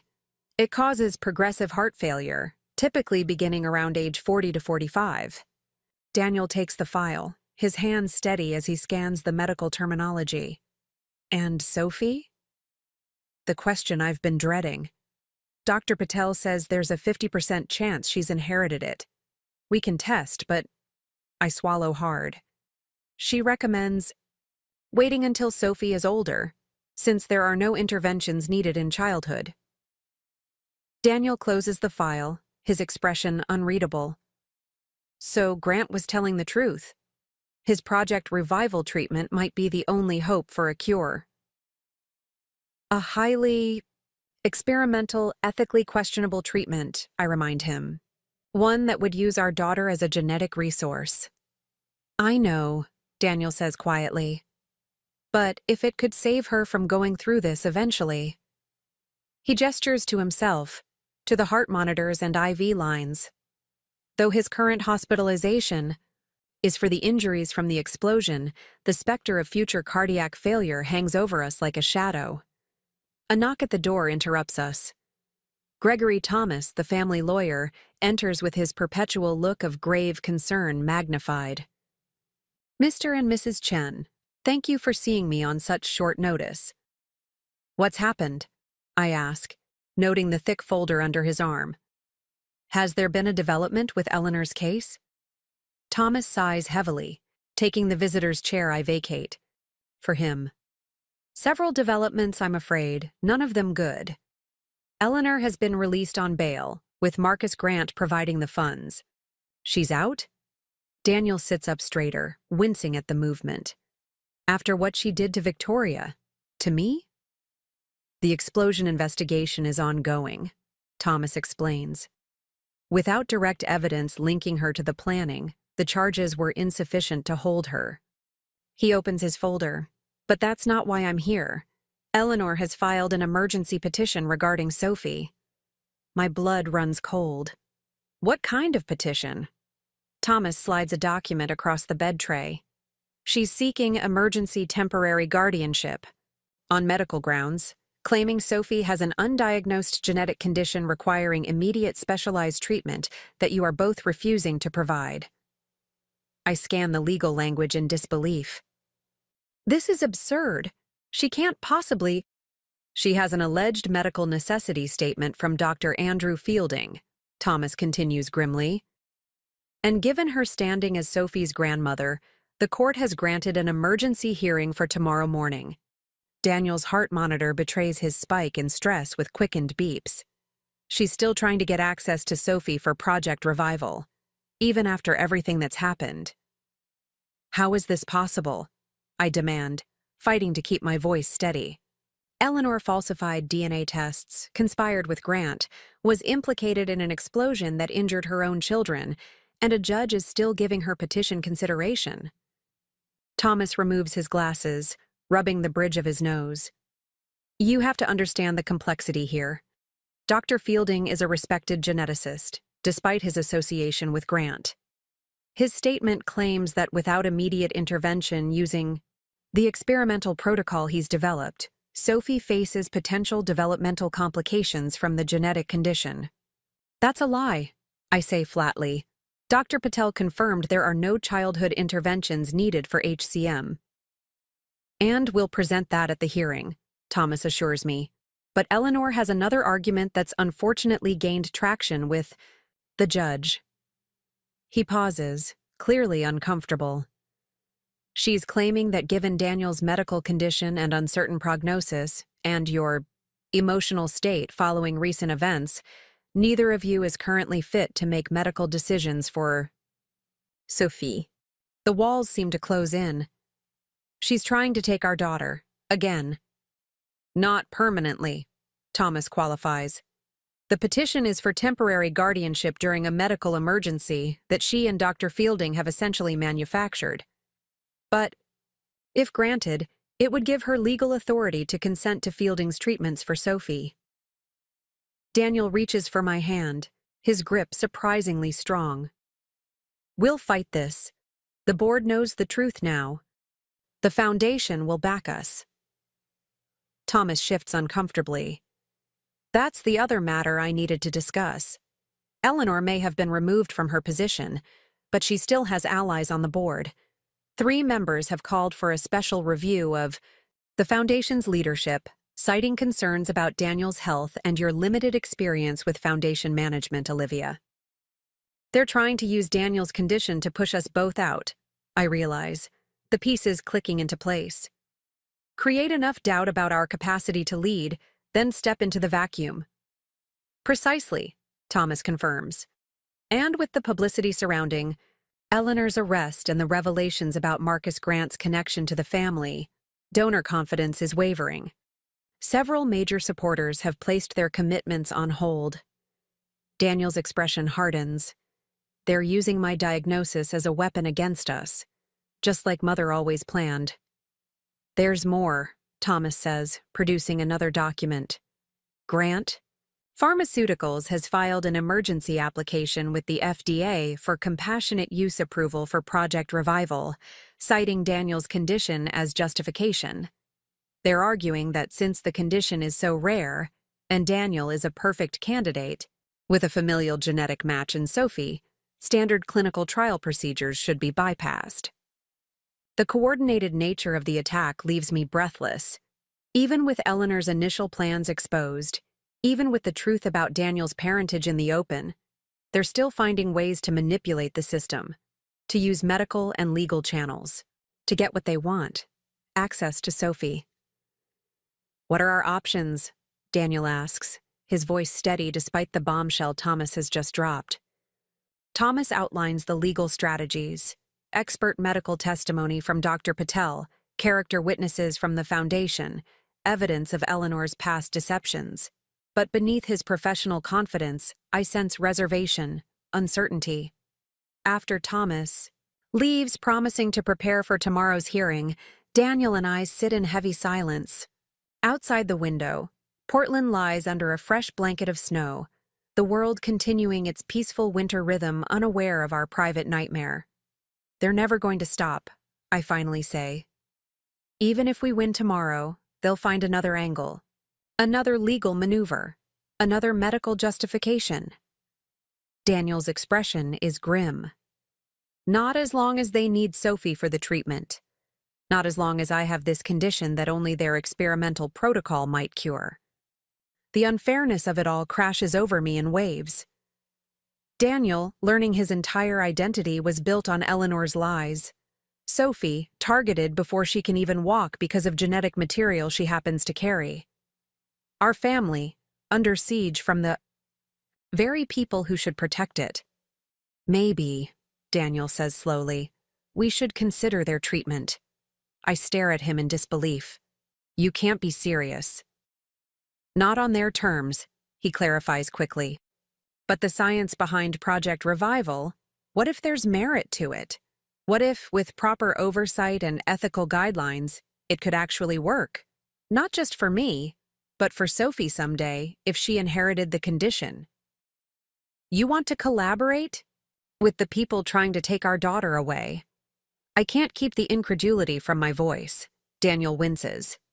I want to find a solution that keeps our family safe and addresses the very real medical condition that could shorten my life, that could affect Sophie eventually. If we work with legitimate researchers, find an ethical way to develop a treatment. His words trail off as his heart monitor suddenly emits a shrill alarm. His face contorts in pain, hand clutching at his chest as medical staff rush into the room. I'm pushed aside, helpless, as nurses call out medical jargon and a doctor barks orders. Through gaps in the circle of medical professionals, I see Daniel's face, pale and frightened, his eyes finding mine before they administer something that makes his eyelids droop. What's happening? I demand, my voice barely audible over the chaos. A nurse guides me firmly toward the door. Cardiac event. We need to stabilize him. But the HCM, it shouldn't be causing symptoms yet, I protest. Dr. Patel said, this could be stress-induced, the nurse explains, professional but kind, or related to his injuries from the explosion. We won't know until we run tests. Please wait outside. The hallway closes around me, sterile and cold. I slide down the wall until I'm sitting on the floor, trying to process what just happened. Daniel was fine, talking, planning, holding my hand, and then suddenly he wasn't. The condition that wasn't supposed to affect him for years suddenly seems very real, very present. My phone buzzes with a text from Rachel. News vans outside my apartment building. Someone leaked Sophie's location to the press. We need to move her. Before I can respond, another message appears, this one from an unknown number. Perhaps. Now you understand the urgency. The treatment window is closing for Daniel. For Sophie's sake, reconsider our offer. MG. Cold fury replaces my fear. They're watching us, monitoring Daniel's condition, using Rachel's apartment to get to Sophie. And now they're leveraging Daniel's health crisis to pressure me into cooperation. A doctor emerges from Daniel's room, her face grave. Mrs. Chen? Your husband is stabilized, but we've detected concerning irregularities in his cardiac function. We need to run more comprehensive tests, possibly transfer him to our advanced cardiac care unit. Is this related to the HCM diagnosis? I ask, dreading the answer. She hesitates. It's unusual to see symptoms this acute at his age, even with that condition. We're investigating whether there might be other factors involved. Other factors. The words echo in my mind as she continues explaining the tests they'll run, the specialists they're consulting. Other factors like the explosion he survived just days ago. The explosion that Eleanor is connected to but not yet charged with planning. I think of Grant's text, the timing too perfect to be coincidence. The sudden cardiac event just as we were, discussing options to fight Eleanor's petition. The news vans mysteriously appearing at Rachel's building. With cold clarity, I realize we're being manipulated on every front. Medical, legal, personal. Daniel's condition may be real, but the sudden escalation feels engineered, designed to force our compliance at the exact moment we need to be strongest for the custody hearing. After ensuring Daniel is stable, I make my way to the hospital chapel, needing a moment of privacy and quiet to think clearly. The small room is empty, lit only by a few electric candles that cast dancing shadows on the walls. I sit in the back row, head in my hands, trying to formulate a plan when everything feels like it's crumbling around me. My phone buzzes again, another text from the unknown number. The custody hearing is merely a formality. With Daniel's condition suddenly worsening, the judge will have no choice but to grant temporary guardianship to a healthy family member. Unless, of course, you're ready to discuss reasonable terms. They're so confident, so certain of their victory. And looking at the pieces on the board, I understand why.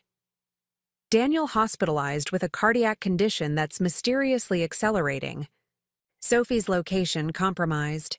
The foundation board wavering. The court already sympathetic to Eleanor's petition. Even with everything we know about their schemes, they still hold all the leverage. Except they don't know about the last contingency Harold Chen put in place. The final safeguard he created before his death, intended precisely for a moment like this when all other options seemed exhausted. I reach into my bag, past Harold's flash drive to a smaller, older thumb drive I haven't yet mentioned to anyone. Not to Jason, not to Rachel, not even to Daniel. Harold gave it to me on his deathbed, making me promise to use it only in the direst circumstances, only when Sophie's future was truly at risk. When all seems lost, he'd whispered, his voice weak but urgent. Remember that sometimes the most powerful move in chess is the one your opponent never sees coming. I hadn't understood then. In the chaos of his death, Eleanor's hostility, and the joy of Sophie's birth, I'd almost forgotten his cryptic instruction. But now, sitting in this quiet chapel with Daniel fighting for stability down the hall and Sophie's future hanging in the balance, I finally comprehend what Harold meant. The drive contains information that could destroy Marcus Grant completely, evidence of early, failed versions of Project Revival tested illegally on unwitting patients at overseas clinics, patients who suffered catastrophic side effects, patients whose families were silenced with non-disclosure agreements and substantial settlements. Information that, if released, would not only end Grant's career and company, but likely result in criminal charges far more serious than the ones he currently faces. Harold had collected this evidence years ago but never used it, hoping Grant would abandon his unethical research or at least conduct it through proper channels. He'd held it as a last resort, a nuclear option too devastating to deploy except in the most extreme circumstances. I turned the small drive over in my hands, weighing not just the plastic and metal, but the moral implications of what I'm considering.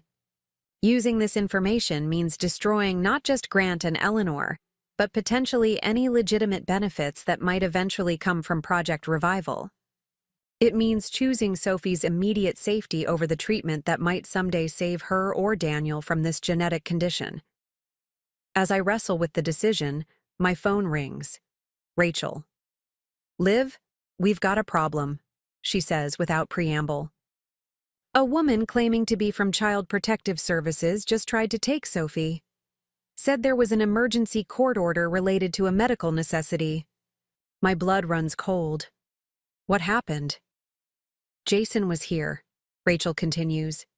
"He recognized the documents were fake, inconsistencies in the formatting. They left when he started recording, but they'll be back, probably with real officers next time." "You need to move now," I tell her, already on my feet. "Jason's cousin owns that cabin on Mount Hood, right? The one that's off-grid. You want us to take Sophie to a cabin in the mountains, in this weather?" "Just until after the hearing tomorrow," I explain, walking quickly toward the hospital. "Yeah, I can't risk them getting to her before then. The cabin is the one place they won't think to look." After arranging the details with Rachel, I return to Daniel's room. He's awake now, groggy but alert, tubes and wires connecting him to even more machines than before. "Liv," he murmurs as I approach the bed. "What's happening?" I take his hand, choosing my words carefully. "Eleanor is making her move. They tried to take Sophie using fake CPS documents. Rachel and Jason are moving her somewhere safe until after the hearing." Alarm flashes across his face. "They wouldn't?" "They would," I interrupt gently. "Daniel, I think." I hesitate, uncertain how to voice my suspicion. "I think your condition is being deliberately aggravated somehow." His brow furrows. "What do you mean?" "Your symptoms accelerated right when we were discussing fighting Eleanor's petition. Grant texted me immediately afterward, as if he knew exactly what was happening. And now they're trying to take Sophie while you're incapacitated." Daniel's expression shifts from confusion to anger. "You think they're somehow interfering with my treatment, causing these symptoms?" "I don't know how," I admit. "But the timing is too perfect. They need you compromised for tomorrow's hearing. They need me desperate enough to consider their offer." He squeezes my hand. "What are you going to do?" I look into his eyes, the same eyes that drew me to him years ago, now clouded with medication and worry. "What I have to protect our family." The night passes in a blur of phone calls and preparations. Gregory Thomas arranges for additional security at the hearing. Jason confirms that Sophie, Rachel, and he have reached the cabin safely. Dr. Patel sends over expert testimony countering Dr. Fielding's claims about Sophie's supposed medical emergency. Through it all, I keep Harold's final contingency close, still undecided about whether to use it. The nuclear option. The move that might save Sophie but destroy any chance of a treatment for the condition threatening Daniel and possibly our daughter. Morning arrives with fresh snow and news that Daniel has been moved to intensive care following another cardiac episode during the night. The doctors are baffled by the rapid progression of symptoms usually associated with much later stages of HCM. As I prepare to leave for the courthouse, a nurse pulls me aside. "Mrs. Chen, there's something you should know." She glances around nervously before continuing. "Last night, after you left, a specialist I didn't recognize examined your husband. He administered something through the IV. When I questioned him, he showed me credentials, but something felt off. My suspicions crystallize into certainty." "Did you report this?" She nods. "I took samples from the IV line and had them sent to the lab. Results should be back this morning. She presses a card into my hand. Call me when you can, if something inappropriate was administered. I thank her and hurry toward the courthouse, pieces falling into place with sickening clarity. They're not just manipulating the legal system, they're actively accelerating Daniel's condition to ensure the custody petition succeeds, to make me desperate enough to accept their terms. The courthouse looms before me, its stone steps already crowded with reporters who somehow got wind of the high-profile custody battle. I spot Eleanor near the entrance, immaculately dressed as always, flanked by lawyers and Dr. Fielding, whose presence confirms my worst fears about their intentions for Sophie. Gregory Thomas meets me at a side entrance, guiding me through security. We've filed motions to dismiss based on Eleanor's criminal investigation and the conflict of interest with Dr. Fielding, but the judge seems inclined to hear the petition on its merits given the alleged medical urgency. Daniel's condition has worsened overnight, I tell him, updating him on the nurse's suspicions. I believe they're deliberately accelerating his symptoms to strengthen their case. Thomas looks shocked. That would be attempted murder.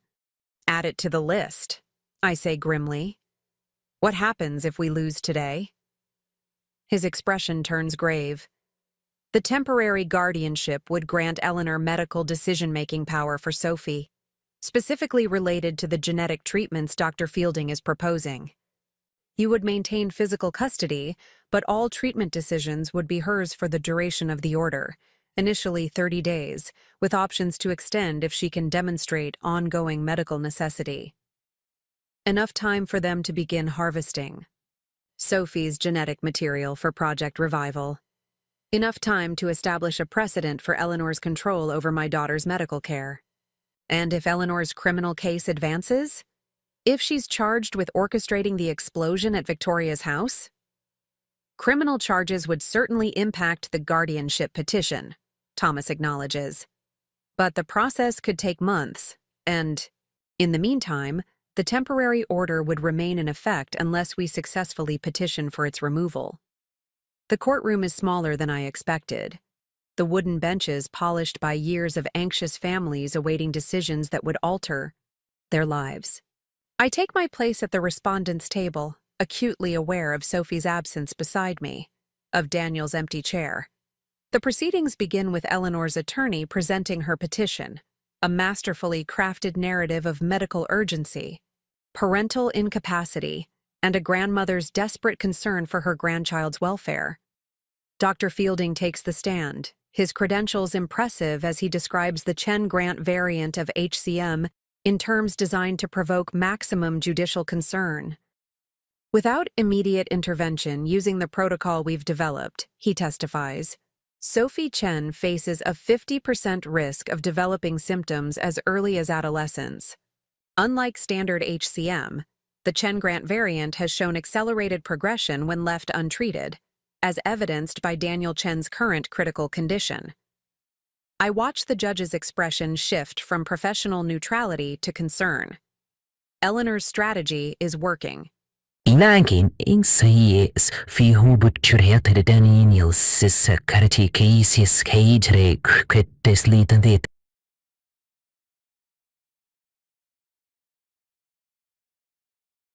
Ishimin in the consisto de chihis pinterengfes grerecore pro presenensis petitus testuomi. Challenging Fielding's claims about immediate risk to Sophie and questioning the ethics of the proposed treatments.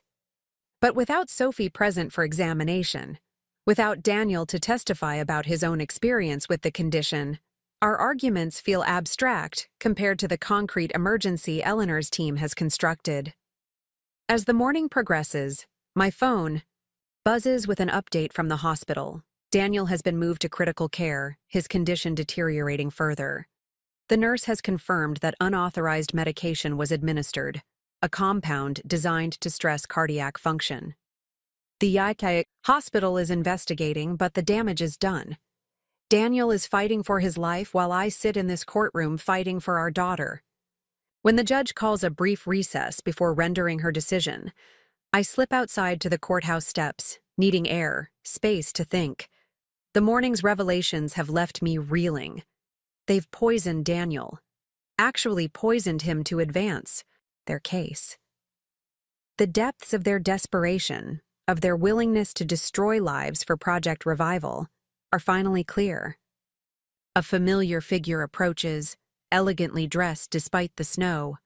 Marcus Grant himself, looking every inch the concerned grandfather rather than the mastermind of this nightmare. "Mrs. Chen," he says quietly, stopping a respectful distance away. "May I have a moment?" "To threaten me further?" I ask, too exhausted for pretense. "To remind me how you're systematically destroying my family to get what you want." He has the audacity to look wounded. "I had nothing to do with Daniel's current condition. That was Eleanor's initiative, not mine. But you're happy to benefit from it," I counter, "to use his crisis to strengthen your case for access to Sophie." Grant sighs, suddenly looking older, more vulnerable. "You still don't understand. Project Revival isn't just about profit or scientific recognition. It's about survival." He pulls back his sleeve, revealing a medical alert bracelet. "My condition has advanced beyond conventional treatments. The same condition Daniel has. The same one Sophie might develop. So you're willing to sacrifice my husband and take my daughter to save yourself?" The coldness of it still shocks me. "To save all of us," he corrects, "including Daniel, including Sophie if she inherited the condition. The treatment requires genetic material from 3 generations, yes, but the benefits would extend to all 3 as well." His expression softens. "I'm not asking for custody of Sophie. I'm asking for collaboration, legitimate, supervised access to develop a treatment under proper protocols. While Daniel lies poisoned in a hospital bed? While Eleanor tries to legally separate me from my daughter?" I shake my head in disbelief. "Even now, you're trying to manipulate me." "I'm trying to find a solution before it's too late," Grant insists. "For any of us. Daniel's condition, even without interference, would progress within years. Mine is measured in months. And Sophie? Don't," I cut him off. "Don't use my daughter's name again." Grant studies me for a long moment. "You have something Harold left you.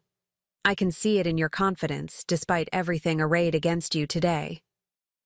I say nothing, but my hand instinctively touches my bag where the small thumb drive rests. "Whatever it is," Grant continues, "consider carefully before using it. Destroying me, destroying Project Revival, won't save Daniel, won't protect Sophie from the condition she might have inherited." He turns to go, then pauses. "One last thing. The judge will almost certainly grant Eleanor's petition today. The medical evidence is too compelling, Daniel's condition too dire. But I can speak to Eleanor, arrange for a different approach. Supervised treatments, joint decision-making, transparency in the process." "In exchange for what?" I ask, already knowing the answer. "Whatever Harold gave you," Grant says simply. "Whatever insurance policy he left that you're considering deploying against me." The courthouse doors open behind us, Gregory Thomas signaling that the recess is ending. I have minutes to decide, use Harold's nuclear option and potentially destroy any hope of a treatment for Daniel and Sophie, or find some compromise with the very people who have systematically dismantled my family. As I turn to re-enter the courthouse, my phone buzzes with a text from the hospital. "Toxicology confirmed foreign substance. Security footage shows Eleanor entering patient room during shift change. Police notified. Nurse Chen. Nurse Chen." The name stops me in my tracks. I look up at the sender's details. Wei Chen, RN. The same Wei who helped me access Harold's study. The same loyal family retainer who has served the Chens for decades. And suddenly, I understand Harold's final move. His ultimate contingency wasn't just the evidence against Grant. It was placing people he trusted in positions to protect his son, his daughter-in-law, his granddaughter when Eleanor's true nature finally revealed itself. With renewed purpose, I re-enter the courtroom, the path forward finally clear. Sometimes winning doesn't mean destroying your opponent. Sometimes it means changing the game entirely. All rise. The Honorable Judge Patricia Winters presiding. The courtroom falls silent as the judge returns, her expression unreadable as she takes her seat and arranges her papers. I stand straight, drawing strength from the small flash drive in my pocket and the plan now crystallizing in my mind. After reviewing the evidence presented today, Judge Winters begins. I find sufficient cause for concern regarding Sophie Chen's medical needs and the current capacity of her parents to make appropriate healthcare decisions during this difficult time. Eleanor's face betrays the slightest hint of satisfaction, quickly masked by a performance of solemn concern. Dr. Fielding nods gravely beside her, already making notes, no doubt planning the first procedures for Sophie's treatment. However, the judge continues, and something in her tone makes Eleanor stiffen. There are troubling aspects to this petition that require additional consideration. Mrs. Chen, you've submitted a last-minute filing I'd like to address? Gregory, Thomas and I exchange glances. During the recess, after my encounter with Grant, I'd made a crucial decision, not to use Harold's nuclear option, but to try a different approach entirely. Yes, Your Honor, I say, standing. Given the medical urgency described by Dr. Fielding and the current crisis with my husband's health, I'm requesting the court consider an alternative temporary guardianship arrangement. Eleanor's attorney jumps to his feet. Your Honor, the petitioner has demonstrated her suitability as guardian. Any alternate arrangement would address the concerns raised about Sophie's medical needs while ensuring her safety and well-being, I interrupt. I'm proposing joint medical guardianship between myself and Dr. Amara Patel, Sophie's pediatrician since birth and a specialist in genetic conditions, with all decisions regarding experimental treatments requiring mutual consent. Judge Winters studies me carefully. And why should the court consider this arrangement over granting temporary guardianship to the child's grandmother? This is the moment, the pivot that could change everything. I take a deep breath. Because Eleanor Chen is currently under investigation for deliberately tampering with Daniel Chen's medical treatment, accelerating his cardiac symptoms to strengthen her case for emergency guardianship. I nod to Thomas, who places a folder before the judge. These toxicology reports from Portland General Hospital confirm unauthorized cardiac stimulating compounds in my husband's system. Security footage identifies Eleanor Chen entering his room during unauthorized hours. Gasps echo through the courtroom. Eleanor's face drains of color as her attorney frantically whispers in her ear. Furthermore, I continue, we've submitted evidence that Dr. Andrew Fielding has a significant financial conflict of interest through his connection to Grant Pharmaceuticals, which stands to benefit from using Sophie as a research subject. Judge Winters examines the documents, her expression darkening. These are serious allegations, Mrs. Chen. If substantiated, they're preposterous, Eleanor interrupts, her composure cracking. Daniel is my son. I would never. Mrs. Chen, the judge warns, you'll have an opportunity to respond. I press my advantage. Your Honor, we're not opposing treatment for Sophie if it becomes medically necessary. We're asking for protection from those who would use her condition as a pretext for exploitation. Dr. Patel has no financial interest in Sophie's treatment and would serve as an impartial medical authority, ensuring all decisions are made in her best interest alone. The judge considers this for a long moment. I'm inclined to hear from Dr. Patel before making any determination. Is she available to testify? She is, Your Honor, Thomas confirms. She's waiting outside. As court officers go to fetch Dr. Patel, Eleanor leans toward her attorney, her whispers growing increasingly agitated. Dr. Fielding looks distinctly uncomfortable, eyes darting toward the exits. Dr. Patel enters, her calm professional demeanor a stark contrast to the tension filling the courtroom. Under oath, she explains Sophie's actual medical status, the true progression timeline for the Chen Grant HCM variant, and the ethical concerns with Project Revival's approach to treatment. In my professional opinion, she concludes, there is no medical emergency requiring immediate intervention for Sophie. While genetic testing may confirm whether she carries the HCM marker, any treatment would be preventative and years away. The protocols proposed by Dr. Fielding are experimental, insufficiently tested, and potentially harmful. Judge Winters nods thoughtfully. And if appointed as joint medical guardian, how would you approach Sophie's care? I would recommend comprehensive genetic counseling, routine cardiac monitoring, and exploring established treatments for HCM, Dr. Patel explains. I would also facilitate review of Project Revival's protocols by independent ethics boards to determine if any aspects might be safely adapted for Sophie's future benefit, should she need treatment. The judge turns to Eleanor. Mrs. Chen, would you like to respond to the allegations regarding Daniel Chen's medical condition? Eleanor straightens, composure partially restored.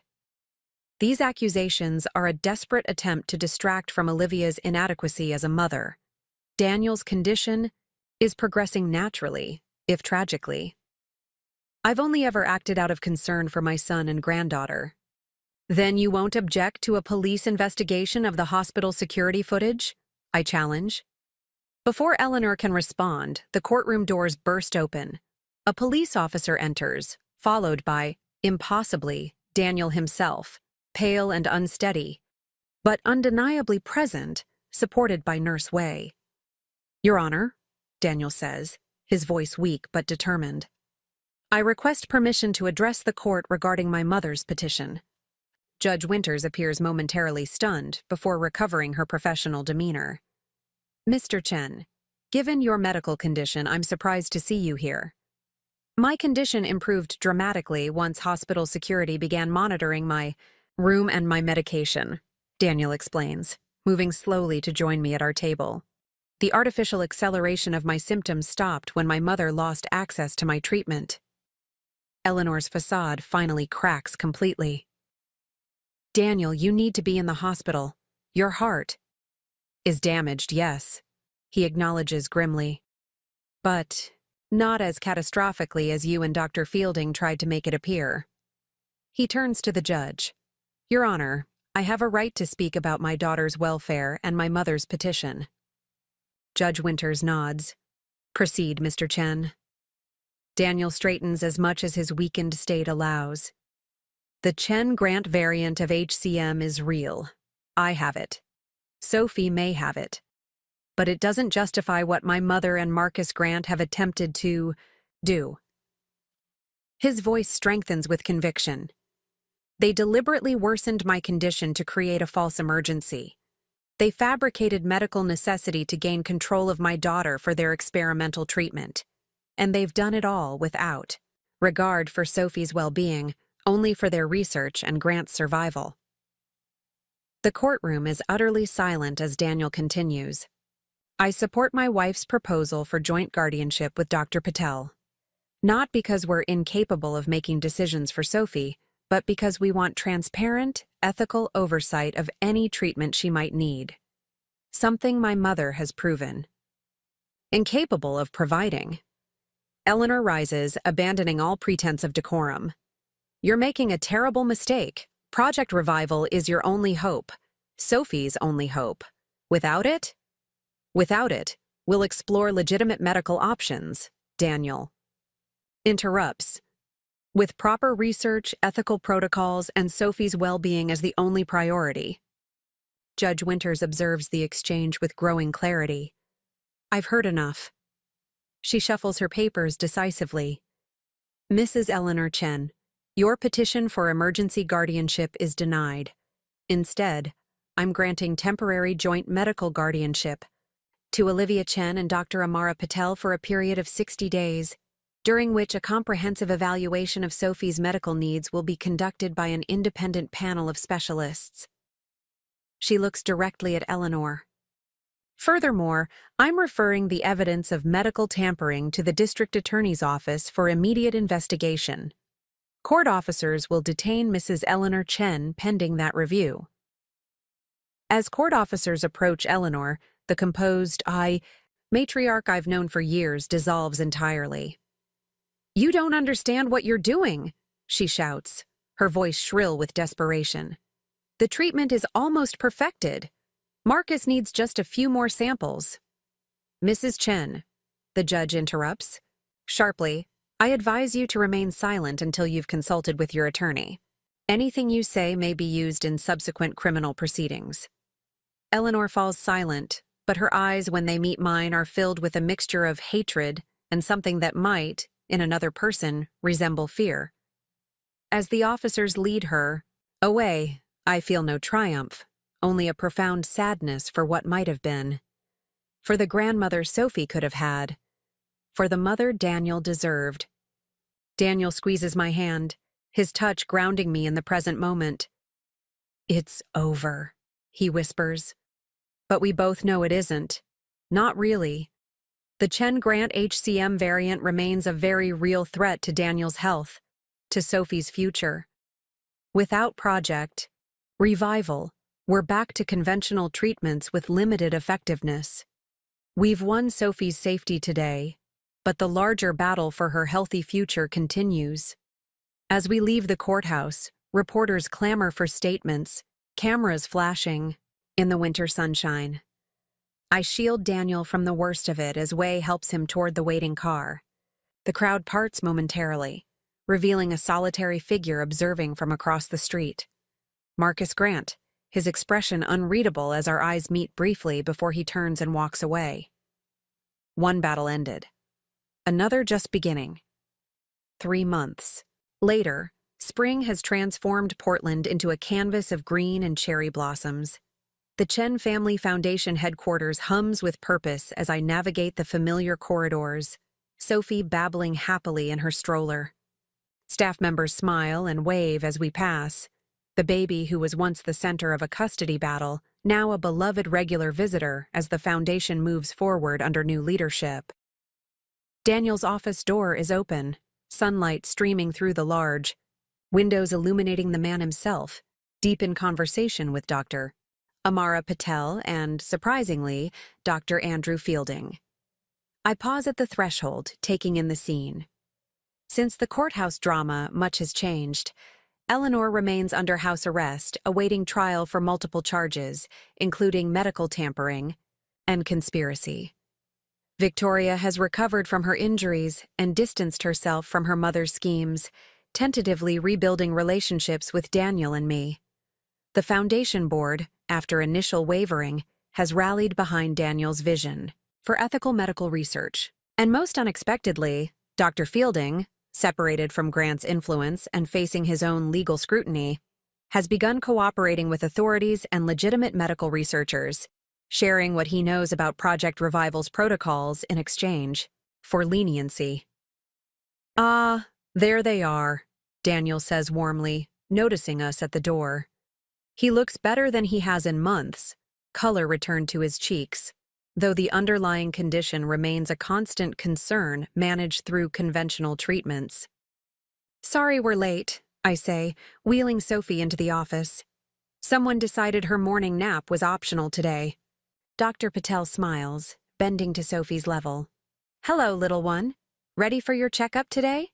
Sophie responds with a stream of nonsensical syllables, reaching for the stethoscope around Dr. Patel's neck. At 9 months old, she's already showing Daniel's curiosity and determination, and thankfully, none of Eleanor's capacity for manipulation. "We were just discussing the modified protocol," Daniel explains, gesturing to the medical diagrams spread across his desk. "Dr. Fielding believes there may be aspects of Project Revival that can be salvaged and developed ethically." I Fielding, cautiously. Since his cooperation began, he's provided valuable insights into the Chen Grant HCM variant and potential treatments. But trust comes slowly after everything that's happened. "The original approach was fundamentally flawed," Fielding admits, seeming to read my thoughts. "Not just ethically, but scientifically. Grant's desperation led him to shortcuts that compromised the treatment's viability. With proper research, protocols, and ethical oversight, we might develop something that could help without exploiting anyone. And Sophie's role in this research? I ask, the question that still keeps me awake at night. Dr. Patel answers, her voice gentle but firm. Minimal and entirely observational until she's old enough to give informed consent. The genetic testing confirmed she carries the marker, but as we've discussed, symptoms wouldn't typically appear until adulthood. We have time, Daniel adds, reaching for my hand. Time to develop better treatments, time to explore all options, time to let Sophie grow up without the shadow of medical necessity hanging over her. The Foundation's conference room gradually fills with board members and researchers for the quarterly meeting. This gathering feels different from those of Eleanor's era, less formal, more collaborative, with medical ethics specialists and patient advocates included alongside the financial trustees. Daniel opens the session with an update on the Foundation's restructured research priorities, emphasizing transparency and ethical guidelines. I follow with a presentation on the new patient advocacy program, ensuring those affected by rare genetic conditions have voices in treatment development. And now, Daniel says, I'd like to introduce our special guest, who's joining us virtually from New York. The large screen flickers to life, revealing Marcus Grant, visibly thinner, his once commanding presence diminished by advancing illness, but his mind clearly sharp. The board members murmur in surprise. Grant's cooperation was arranged confidentially after weeks of negotiation. Thank you for this opportunity, Grant begins, his voice steady despite his weakened appearance. I won't waste time with apologies that would be insufficient for my actions. Instead, I want to share what I know about the Chen Grant HCM variant, its progression, the treatments I've attempted, and the research data collected over decades. The presentation that follows is remarkable, a comprehensive overview of a brilliant scientist's life work, flawed by ethical compromises, but valuable nonetheless. Grant explains cellular mechanisms, treatment approaches, research dead ends, and promising directions that legitimate scientists might explore. My time is limited, he concludes simply. The conventional treatments are failing, and without Project Revival's completion, my prognosis is measured in months. But perhaps that's fitting, the price of pursuing scientific advancement without ethical constraints. He looks directly at the camera, and I sense he's speaking specifically to Daniel and me. I hope that by sharing this research openly, some good might come from my mistakes. That Sophie, he hesitates slightly on her name, and others carrying. This genetic burden might someday benefit from treatments developed the right way, with consent and care rather than deception and coercion. After the call ends and the meeting adjourns, Daniel and I find ourselves alone in the conference room, processing the surreal experience of collaborating with the man who'd tried to destroy our family just months earlier. Do you think he's sincere? I ask, gathering my notes. Daniel considers the question carefully. About wanting to help now? Yes, I think so. When facing your own mortality, priorities often clarify. He sighs, running a hand through his hair. Though I doubt he'd have reached this enlightenment without Harold's evidence hanging over him. The flash drive, Harold's nuclear option that I'd chosen not to deploy publicly, but had shown to Grant privately after the court hearing. The evidence had been sufficient to secure his cooperation without destroying potentially valuable research that might someday help Daniel and Sophie. Speaking of Harold, I say, Wei found something else in the study, something he thinks you should see. That evening, after putting Sophie to bed, we sit together in our living room examining the latest discovery, a handwritten journal Harold kept during his final years, documenting his suspicions about Eleanor, his investigation into Grant's research, and most poignantly, his hopes for Daniel and Sophie's future. The last entry, dated just days before his death, catches my breath. I've made arrangements to protect them from Eleanor's ambition and Grant's desperation. The evidence is in place, the contingencies arranged, but my greatest hope lies not in these precautions but in Olivia herself, in her strength, her clarity, her unwavering commitment to family. Daniel chose better than he knows. When the time comes, she will do what must be done, not from a place of vengeance, but from love. And in doing so, she may save not just Sophie, but all of them, perhaps even Eleanor from herself, though I fear that redemption may lie beyond reach. Daniel's eyes shine with unshed tears as he reads his father's words. He knew. All along, he knew what might happen, and he trusted you to navigate it. Us, I correct gently. He trusted us. Family, protecting family, the way it should be. We sit in comfortable silence, the journal between us, a bridge connecting past to future. Outside our window, Portland twinkles beneath a clear spring sky, the world continuing its eternal cycle of renewal.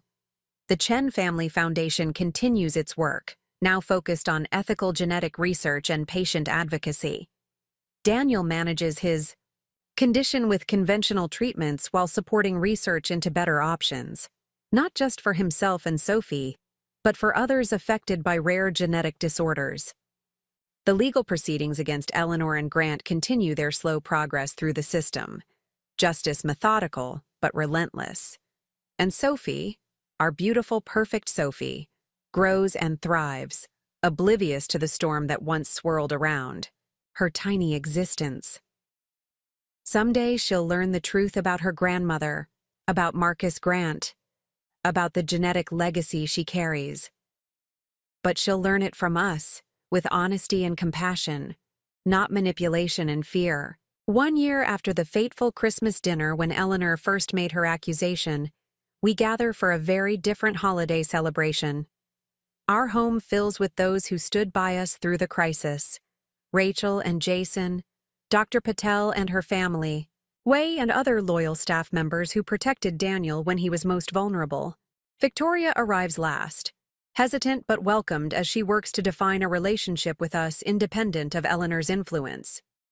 She brings a small gift for Sophie, a family photo restored and reframed, Harold holding infant Daniel, joy evident in his expression. I found it among Father's things, she explains. I thought Sophie should have it, a reminder of the grandfather who did everything to protect her, even before she was born. As we settle around the dinner table, Sophie babbling happily in her high chair, I look at the faces surrounding us.